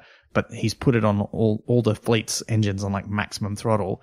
So, and I thought they kind of dealt with that because I was like, but it took them ages to get there before. Why is it so quick now? And it's like, well, because he's fucking up the spaceships to go faster. And they're using the Game of Thrones like time.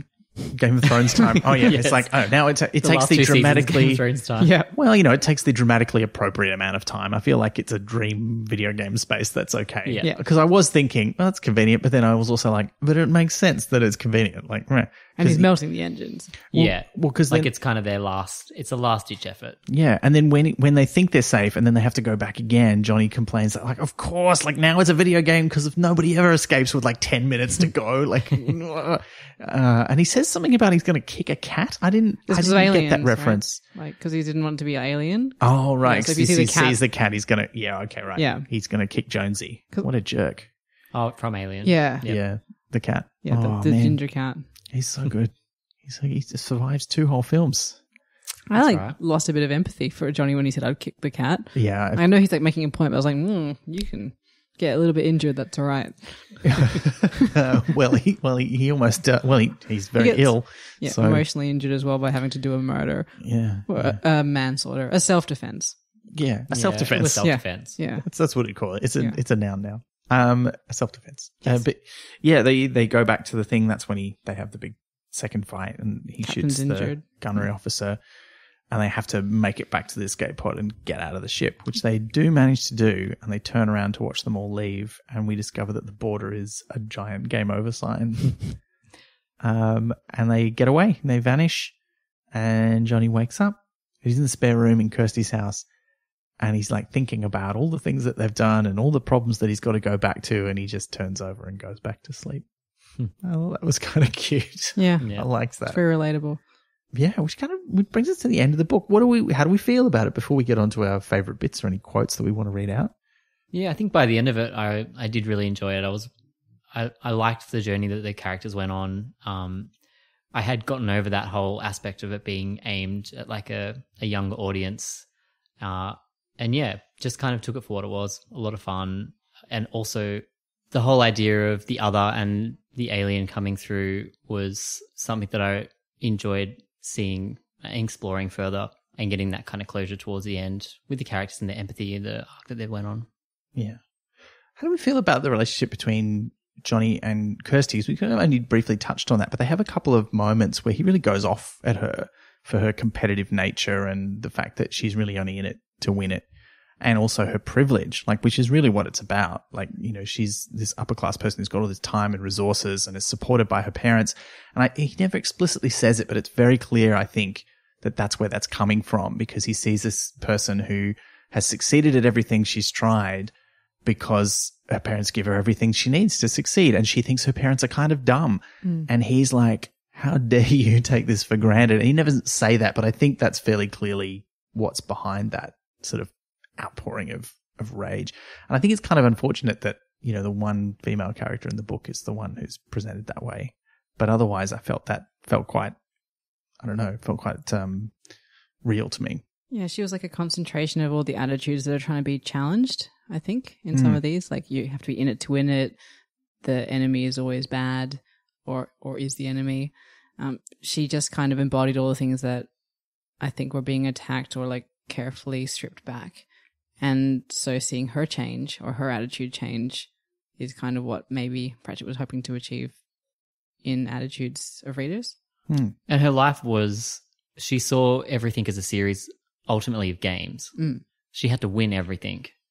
And so that was interesting as well.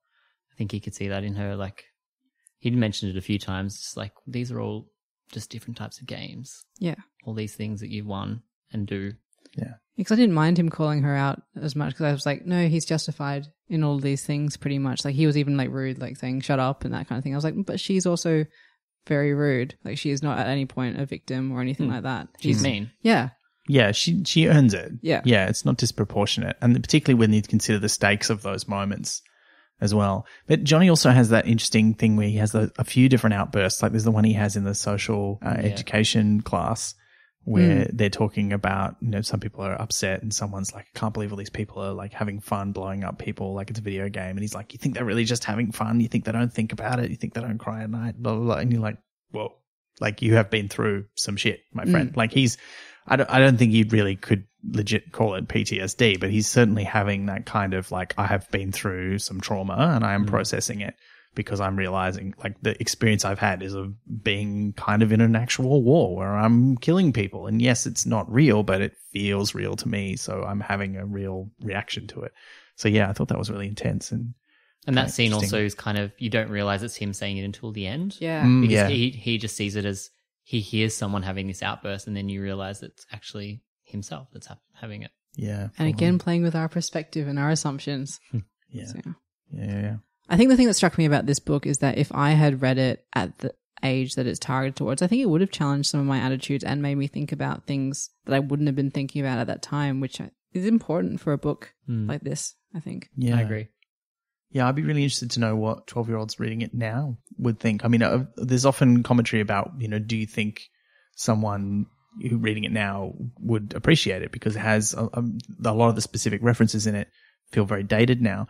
But I actually think, like, because there's not so many specific references to the way the game itself works, it's more about the packaging and the way that it's, and you know, it's kind of more analogous to a mobile game, I think. Like, if you had a mobile space combat simulator, it probably would feel a lot like Only You Can Save Mankind these days, but with better graphics.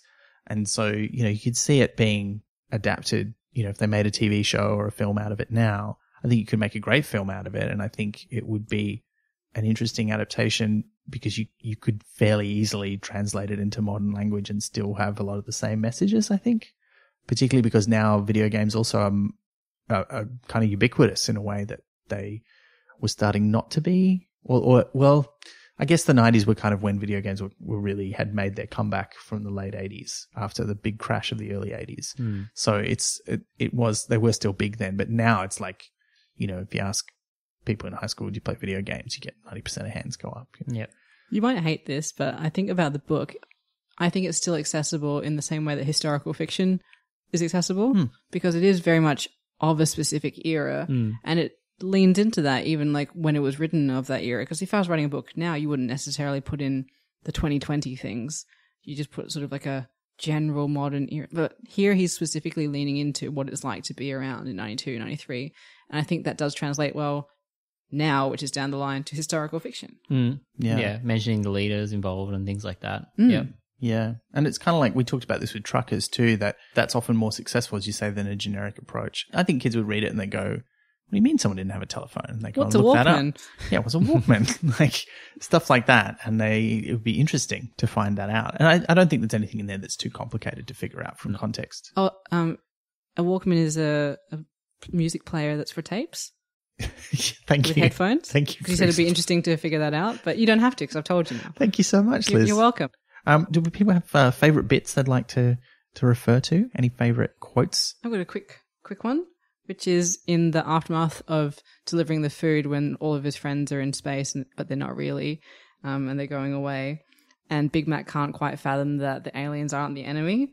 And so one of them is saying, that was a faux pas, Big Mac, but like faux pas spelled FOE-PAR. And I was like, that's perfect because like foes are enemies. And it's just such good wordplay. And that's like a classic Pratchettism that we don't see as many of in this book.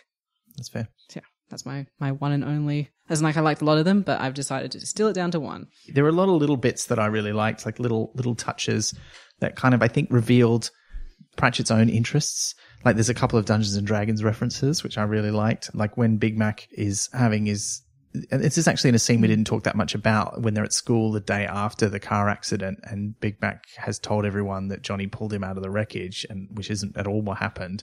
And he decides to be vague about it and let him pretend to be tough, because that's when he realizes that's an act that he does as a survival mechanism. And really underneath he's smarter, like, because he's the one who can do maths by looking at it, but he's playing the part of this tough guy. But one of the sentences in that is like, Big Mac had been thrown out of the school role-playing club for getting too excited. And I'm like, too excited about murdering monsters, I assume, like not too excited about, oh my God, I got a 20. Like I'm sure. Yeah. And then there's another reference to like, Yolis's mother thinking everything is like Satan's child, including Dungeons and Dragons. So I thought that was pretty cool. Yeah, I had that one too. Yeah. I liked how Wobbler said, if role-playing games are creations of Satan, that's dead clever of him. I mean, sitting down there in hell, working out all the combat tables and everything. Yeah, that was so great. There's an early one which is very Pratchett-y, which I liked. It's one of the first scene where the ScreeWee captain is talking to the gunnery officer.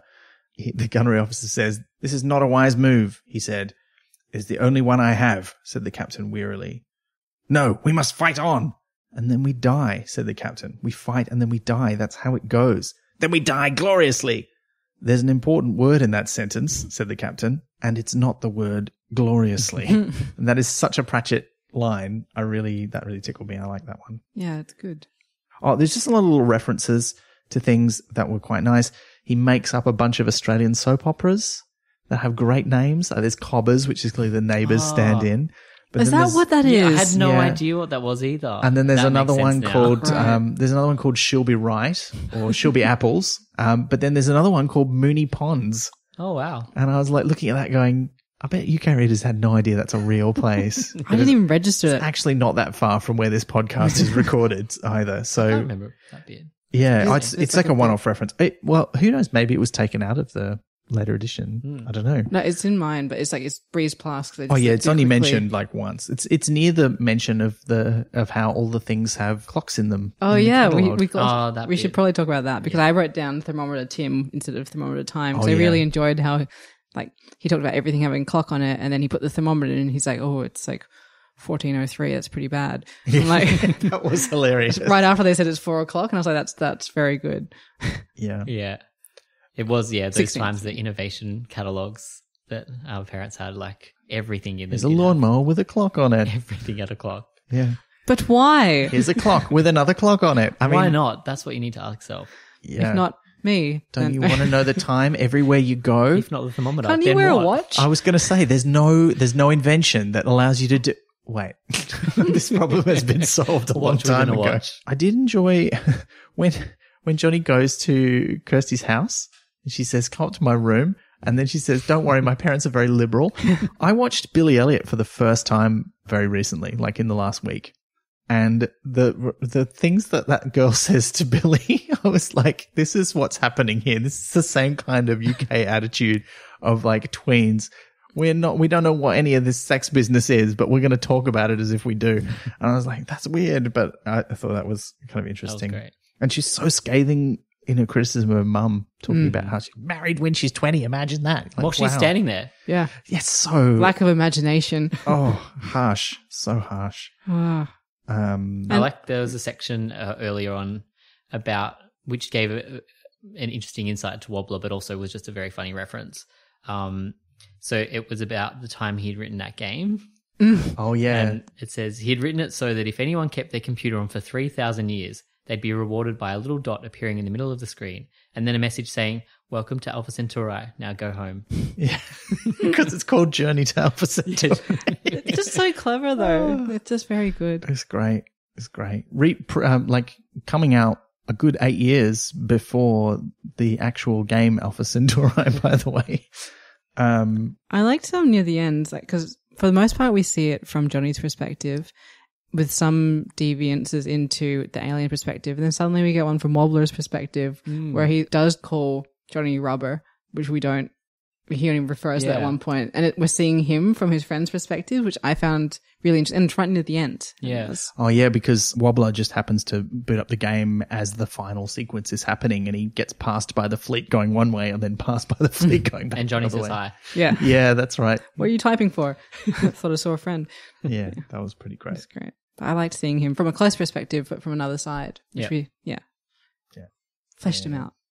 Right near the end, there's some good sort of commentary on the kind of things that action film heroes say, which I thought was fun. It's some very Dean. So in the Discworld books, there's a group of wizards who often get tied up in various magical apocalypses.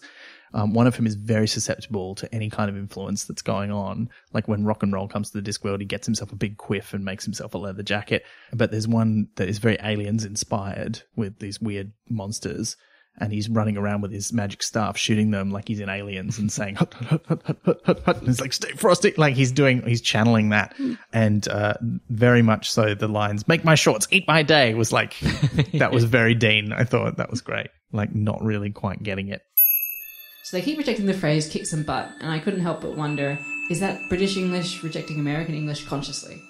Towards the end, I think it was just a nice little summary of how he saw Kirsty and the way that she thinks. And you mentioned it before, exactly when she sees the gunnery officer at the end and his mouth is bigger than normal. Like he's got way more teeth.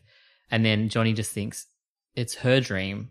And no wonder this is why she always fights. And I just thought that was a really interesting perspective on what her world must be like. Like, I know that she is a mean-spirited character for a part of it, but also it gives you an insight into like maybe her life hasn't been that happy either. Like she's been fighting to also be someone else. Mm-hmm. And so I thought that was kind of interesting. No one is that motivated and that isolated and happy. Like you can't be that motivated without fear or stress being the thing that's driving you. And that's also not a happy existence. Mm-hmm. So I think that's a really good insight into that. Yeah. Yeah. So we even get that empathy we were talking about for her. Rather than her just, changing her mind to be more like Johnny's perspective, we also get an idea of what she's like, yeah. Plus, she's also had some insight into Johnny because when the mum gets the doctor from next door, she sort of talks about how she thinks he's been a bit neglected, even though she hasn't known him that long. Yeah. So. Well, I think that brings us to the part of the podcast where we answer listener questions. And if you want to send us in some or make some comments about this episode, you can use the hashtag Pratchett28 on social media. We're on Twitter and Facebook and Instagram. Liz, what questions have we got for Only You Can Save Mankind? Right, so we're going to do a cross-section of them because we got a lot of great questions this time, so we won't get to all of them. Here we go. So this one's from Paul Patiki from Twitter. Should Disney have made this film instead of Wreck-It Ralph? I have some strong feelings about this question. My answer is no. They should have made this film as well as Wreck-It Ralph. No, I think actually someone else should make this. I think it would make a great film, but I also love Wreck-It Ralph. I do love Wreck-It Ralph. I haven't seen the second one. Apparently it's not as good. I haven't seen the second one. But I still want to watch it. Yeah, I love the first one. The second one, I'm just like, ooh, is it going to ruin the first one for me? I do want to see it, but I do adore the first film. Yeah, I really liked it too. I'm going to get tough with this one. It's a grudge match. Only one of these films can exist. Which one's it going to be? Wreck-It Ralph. Yeah. Yeah, 'Cause we I'm already going have the Wreck-It Ralph book. as well. Yeah. And the book is really good. So if it doesn't get made into a film, I'm fine. Whereas if you don't make the film of Wreck-It Ralph, That is a good point. it doesn't exist. That's significantly less tough than I thought it was going to be. Yes. So all's well that ends well. Here's one from Steve Lamattina from Twitter. Did the ScreeWee end up discovering a giant turtle in the space beyond Game Over? And he's got an asterisk saying, carrying 4 giant elephants, carrying a giant disc, etc. Sure, why not? They went off to join the wider fictional universe. I mean, I would love that. That'd be great. They'd fit right in. Yeah. Imagine if they crashed on the Discworld. I think they'd be worshipped as avatars of Offler. I would read the living heck out of that fan fiction. Yeah. Maybe that is like, or we don't know what time frame this is happening. Maybe that is the origin story of Offler. Oh, maybe Offler is it ScreeWee, and he's just got bigger teeth, which means he can't. So Offler's a crocodile god on the Discworld, and he always speaks like this because his teeth are too big. Maybe Which it was is Kirsty's imagination that created him. oh yeah. Maybe her birds didn't make it. No, they made it. They definitely made it. No, I they can't made it. The live birds in are world. safe. Yeah, They're still stuck in the... doing bolts. They're flying around in the ducts. This one's from Shannon. Does this rate among your favorite off Discworld novels? I was not sure. I kind of, because I didn't remember it super clearly, but I remembered sort of vaguely liking it. I did think maybe when I reread it that I would sort of go, I see why I liked this as a kid, but I don't like it now. But actually, I was really into it. I really enjoyed it. And I didn't mind. I mean, I've seen some criticism of it that feels that it's too heavy-handed or too obvious. But I actually don't mind that about this. I think there's a lot of good subtleties in there, and I think it touches on some really great themes. And particularly when you think about when it was written, I thought it was a bit of a pioneer in that. So I still really like it. So I think it's hard to top Truckers and the Truckers trilogy for me, but I love it. I think it's really great. It's up there in the top one for me. That's high praise. Amazing. I find it incredibly difficult to compare the different series of Pratchett. So, like, I can't really compare this to Discworld or to Truckers because they are doing different things, but also similar enough in the ways that matter that you get the joy of reading the same writer. So, I'm just going to politicianly not answer that question. Well done. This one's from Lachlan via Discord. Which group of video game monsters will look back on you as the scourge of their species? Oh, So many. Caca demons. Actually, maybe that... Yeah, definitely. Yeah. Maybe that's being too generous to myself, saying so many of them, because I'm not that good at video games. I love playing them, but I'm not that good. Well, look, I mean, I did decimate the fleet of the Galactic Rebellion in TIE Fighter. I feel bad about that one. But I don't. Like I said, though, there weren't that many games that I played that were about blowing up aliens. But I've certainly shot a lot of demons. I played a fair bit of Doom and Nazis. Quake. Played a lot of Wolfenstein. Yeah, Wolfenstein. We're keeping to that era. Yeah. I did play. What was the one I played? Xenon 2 Mega Blast. That was sort of the main shoot 'em up one that I played as a kid. Which had really smooth graphics and really cool music, so it was quite popular. And the weird, really interesting design, like all of the aliens were like sort of, they were kind of like very organic, blobby undersea creatures. They weren't undersea creatures, but they had that sort of look about them. And that was kind of cool. I don't know that they had a name, but I certainly blew up a lot of them. So I don't think they'd like me very much. I have one very clear answer, and it is the monsters who stole the kelp treasure from Freddy Fish and the Kelp Treasure. Damn them. Yes, but I got them good. I took back the kelp treasure and I planted all that kelp. Well done. Yeah. This one is from Ian Banks via Discord. So this book deals a lot with fairly mundane issues that affect a lot of readers, such as divorce, fears of war, poverty, etc. Do you think that the experiences of writing for Johnny may have altered in some way the tone of later books? So Vimes' backstory of growing up poor, Tiffany's desire to help those that are worse off than herself. This is a really interesting question because, I mean, this book is from around the same time as Witches Abroad. So it's after Guards, but it's slightly before Men at Arms. And that is when you see that change in Vimes' attitude towards the monarchy. And his backstory. And his backstory. So that could be a clear influence. That's a really interesting question. And I guess it's a question of whether we don't know if it was that stuff that Pratchett was thinking about at the time and it came out in this book and the subsequent Discworld books. Or did he think about it specifically because he wanted to write a book for kids that responded to the Gulf War? And then that did sort of get him thinking on that track. And I don't know what the answer is, but it could be true. I think they all, as in like this is a cop-out answer, but they all influence each other. Like he develops ideas and you see like overlap between different books of what he was thinking about. And it is something you see that he comes back to the same themes and ideas quite often in different books, particularly ones written around the same time. Mm-hmm. Yeah. We did get a late question that just squeaked in under the wire from Sven Uckerman on Twitter, who notes that he'd already asked us about the Discworld video games, which were adventure games that came out. There was 3 of them, I think, from memory. But he's asked a bonus question. What would be your first computer game that you can remember?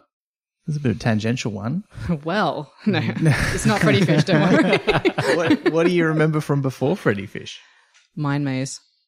Mind Maze? From Encarta 95 Encyclopedia, where you're in a medieval castle. Oh, yeah. And to get through different doors, you click on a door and a quiz question will come up of things that you should have learned from reading the entire encyclopedia. So you have to answer the question, and if you get it right, you get to go through the door. And it slowly like maps out where you've been because you're trying to get out of the castle or to a specific room at the end of it. So that's my earliest memory of a game. I think it sounds kind of like the one that Steve was describing earlier, where it's like you're typing in the thing to go. But yeah. Wow. Because it's a test, but it's also a game. It's amazing. I guess it would probably have to be maybe the Commodore 64.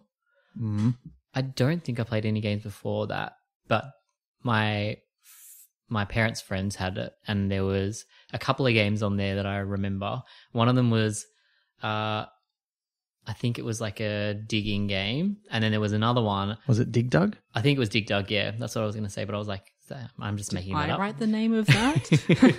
And then there was the hamburger game where you basically like went across the screen, like almost like you were digging it, and then you would build the hamburgers. Yeah. Burger Time, I think is called. Yeah. So those two were probably the first ones. I mean, it's possible that I played like Space Invaders or something like that before then, but those were kind of the first ones that, I can remember playing on consoles. Yeah. Which came before computers for me. Yeah, well, I think, I don't know that I played any really early arcade games because I don't think we had a lot of arcade games in the town where I grew up until the sort of resurgence of them in the late 80s, early 90s. Because I remember playing the Star Wars arcade game, and I played a lot of Street Fighter 2 because they had one in the like local Chinese takeaway shop where we used to go, and we knew the owners. So they'd sometimes come out and like just give us a bunch of free credits because it was only costing them 20 cents a pop back in those days. They didn't care. But the I remember we had an Atari 2600 when I was a kid. And I remember my dad, when I used to go visit him, he had like the old sort of wooden finish one, and we had the sort of slightly newer plasticky one at home. And I remember playing a few games on that. But we also had a Commodore 64, and I don't remember which one I played games on first, but I remember we had a couple of games on cassette because we didn't have very many cartridge games for the 64, so we didn't have very many good games at all for it. But I remember playing like Pitfall. We used to have Pitfall on the Atari 2600. I used to play a fair bit of that. And I remember there was one on the Commodore 64. We didn't have Pac-Man. We had Mac-Man, which was Pac-Man, but on the box art, he was wearing a little Scottish hat with a little sporran on the top, or not a sporran, but you know the little, like a tam o' shanter kind of deal. It was terrible. Wonderful. Yeah, so I think those are the couple of the earliest ones that I played a lot. There was also a shoot 'em up space game. What was that? Pitfall was so hard. Oh, it was really hard. We had that on Atari as Could not get past about 5 or 6 screens if I was lucky. There's so many games like that though back then. Yeah. They were just like brutal. Well, the response time wasn't good either, you know. Yeah. But I also remember the first shoot 'em up that I had was on the Commodore 64, and I don't remember the name of it, but the music, which was a very bleep bloop, was Ode to Joy. And so I'd be playing this space combat game shooting at aliens, and it'd be like do do do do do do do. It was crazy. So we've got this one from Sarah Isabella on Facebook. How well do you think it would translate to a young person now, given the references to the Gulf War and to pop culture at the time? So we've kind of covered that a bit. I think it would translate well. Yeah, because it stands alone as a historical text as well as a contemporary text back then. Yeah. I think. And general enough, I think, in a few areas for people to kind of put in their own ideas around, use their imagination for, maybe games that are out these days that they can imagine themselves inside of. Yeah, I think that whole thing of the game feeling real and going into it through your dreams is still something that resonates strongly with the game playing audience. So, yeah, I think so. This one's from Danny via Discord. If you had to be sucked into a video game, why would it be Tron? It would not be Tron, although you would get to wear the cool glowy outfits. Yeah, you would look cool. Would Daft Punk be there? Yeah, of course. Always. Because of the law? That's a good question. I don't know. I've liked a lot of video games, but most of them are not places I would want to go because Doom. No thanks. horrible. Maybe Mass Effect. Like they got cool. That would be cool. Cool like technology, and it's the Just future. not Andromeda. No, I don't want to go to Andromeda. It's a long way from home. I mean, so is most of the places in Mass Effect. But, I don't know. What other worlds? I mean, I quite like, because I like a lot of fantasy role-playing games these days. I like games where it's a big explorer universe, but again, you know, they're full of peril and dangerous creatures. So I don't really want to go into the world of Fallout or Skyrim because I'll get eaten, or The Witcher, you know, because I would not be a Witcher in that world. I would get eaten by a manticore or something, you know. I'd be the guy with the arrow in the knee. Yeah. Yeah. Like, yeah, that's why I'm here. Yeah. Promise I used to fight. Now I'm thinking like maybe I'd go into the world of like one of the puzzle games that I play. Oh, yeah. The Witness. That'd be cool. Oh, yeah. Did you ever play that? Yeah, I did. I didn't was finish cool. it, but it was No, cool. I got right to the end. I enjoyed it a lot, though. It's very pretty, like sort of you walking around, Might get lonely, solving though. puzzles. Yeah, because there's no people there. Just statues. But it is a very beautiful landscape. Yeah, that'd be a good I one. mean, it used to be kind of interesting to wander around. Yeah. I'm going to say Freddy Fish and the Kelp Treasure again. I'm sorry. Can you breathe underwater? Yeah, that was Yeah, well, I my assume question. you're a fish in this scenario. Like you, or you're like, Oh, because you translate it into the world of the game. yeah, so like you automatically are, or you're a scuba diver or something. Oh, well then maybe. I guess you'd be a main player in the games then, wouldn't you? Well, then I would want to be Mass Effect. I could be like the engineer guy and have a cool Omniblade, like hologrammatic knife tool thing. I always thought that was really cool. That was my favorite thing in Mass Effect. They didn't really get to use it very much until the third game where you could stab bad guys in the head with it. My favorite thing was being able to have relationships with women and men. Yes. And so I just went purely for the men. And I was just like, this is great. Yeah. Which is also what I liked about Dragon Age. The first Dragon Age is great for that. I'd only played Inquisition, but I did love it. I've just sort of tried to get back into Inquisition. My partner really is into it and is horrified that I hadn't played it. But I really love the first one particularly. I was a big fan of that game. But now I'm trying Inquisition again and The Witcher 3. I'm just sort of slowly dabbling in all of these big games, getting the thing. There's too many video games. This is a very difficult question. You should try what I tried and know 3 games. Forever. Yeah. That would be a professional hazard for me if I only knew 3 video games. Yeah, but like, what if they're really good games? Like, Well, okay. I mean, probably some of the new ones, if you only had to choose 3, they'd probably last long enough to last well, the that's rest of your true. I mean, lifetime. it would be Skyrim and Fallout 3, and I don't know what the other one would be actually. can you imagine crashing into like Super Mario, but like as you are, like, you just like mess everything up because it's 2-dimensional. And Wait. The answer's been staring me in the face. Clearly, Pokemon. Oh, because then you Pokemon could go and Sword. find out which Try ones they all of eat. them. Yeah, you could eat all of the Pokemon. No, I and don't want to do eat a any of chart. them. No, Gotta eat 'em all. That's terrible. Why would you do that? Ben's Pokemon Delicious Adventure. I just want to make friends with them all. It's so cute. And delicious. No. This question's from Joel Molan via Discord. So Johnny seems unaware of the gnomes, even though he should be of good age and lives in Blackberry. Did the government hush it all up? Also, this book is very explicitly set against a real-world event, which is unusual for Pratchett. As youth, did you read books like this? And if so, how much would you reflect on these events? So, 2-part question. The gnomes thing, that's good. I like the idea of them all existing in the same world. Yes. And I assume they do. Maybe he's just been too distracted by games. Well, they're very subtle references, and I sometimes wonder if Pratchett had the idea that he was going to make a bigger deal of that in later books, but then he doesn't really. I think there's another couple of references in the other Johnny books about places in Blackberry that line up with it, because also there's because they demolished the old department store. So the premise of Truckers is that the gnomes have been sheltering in this department store for generations. Most Which is of not them, very long. which is not very long, but then it's going to get knocked down. They have to escape, and so they make their escape, and in the process of doing so, accidentally burn down the department store. But they build a new one, and in one of the later Johnny books, there's like a new fancy big department store, like a modern one, or a mall. Possibly it's a mall that's been built in the town, and so that is another clear reference that it is the same place. But also, by the end of the Truckers series, spoiler alert, they find their spaceship and fly back to Earth and collect all of their, kin and head off into space again. And there's all these UFO sightings of an actual UFO, although there's only one of them. So I actually feel like maybe it would be fairly easy to cover up. Yeah. And you'd think it's like a crock. You'd be like, oh, well, it's that thing from the community paper that's not real. Yeah. But what if the gnomes are an earlier video game alien that got brought to Earth?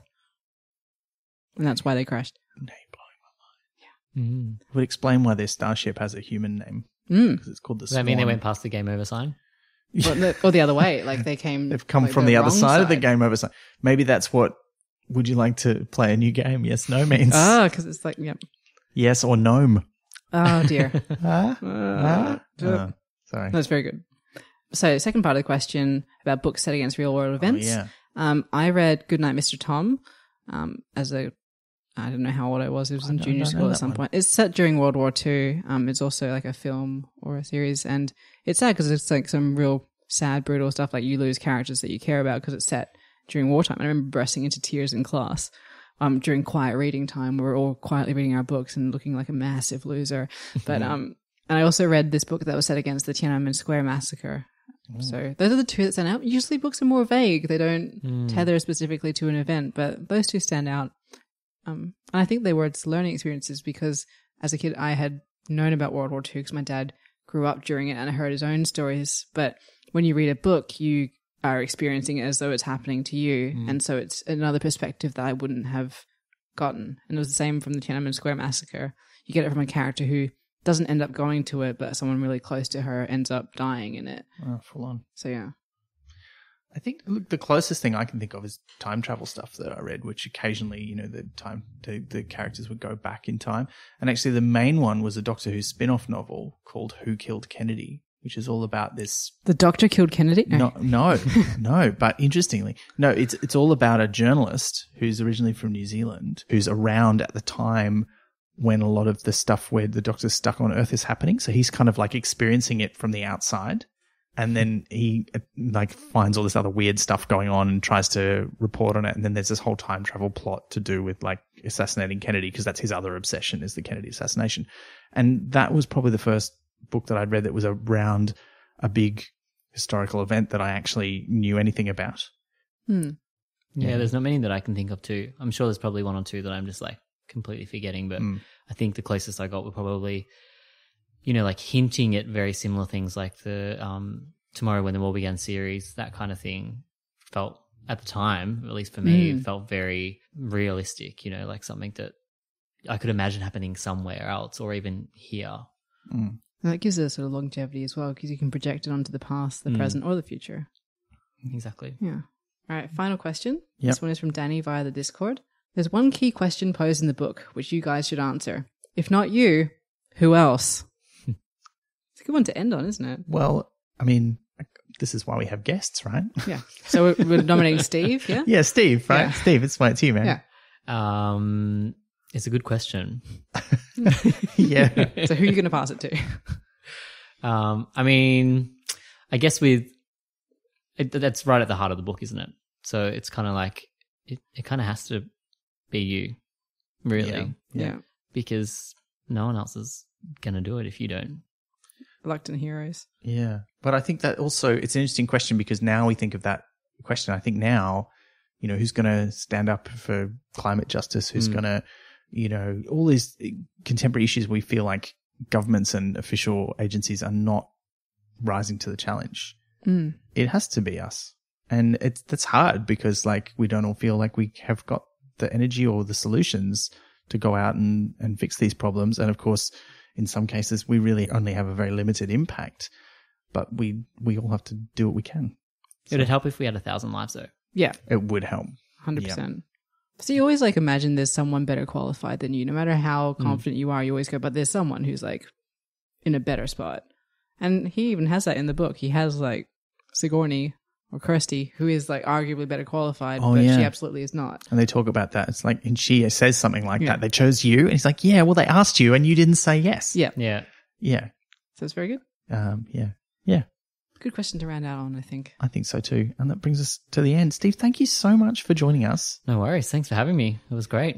I'm looking forward to reading a lot more Terry Pratchett, so we'll have to get some of your recommendations off. Oh, you're getting a list. It's happening. We will You can't walk tailor away it for without a you list. personally. Yeah. Yeah. Awesome. I can't wait to be in with the in-jokes next time. Yeah. I'll lend you some. It'll be great. Steve, if people want to find out more about you or see any of your work, where should they go? How can they find out? Probably, I'd say just search my name, Steve Lamattina, Lamattina, and you'll probably find me on Instagram and all of the socials, Twitter, etc. We'll get some links up to those profiles on our show notes. Thank you so much. Now, Liz, we'll be back next time when we're returning to the Discworld after our little detour to another universe known as ours, And more it's or less. closer to home than usual. It is, weirdly, because what are we reading next time? The Last Continent. 4X. We're going to return. We're going to return to the land where we're from, which is going to be, look, it's going to be an interesting one, I think. Yeah. But we thought we'd invite a guest back who's been on the podcast before. Fury. Yeah. So we're really looking forward to having them back on the podcast. We're going to be discussing The Last Continent. If you've got questions about Rincewind's journey to the continent of 4X, the Discworld equivalent of Australia, we would love to hear them. You can get them to us via social media by using the hashtag Pratchat29. You can also send those to us via email if you want. No one ever does, but just in case, our email address is chat@pratchatpodcast.com.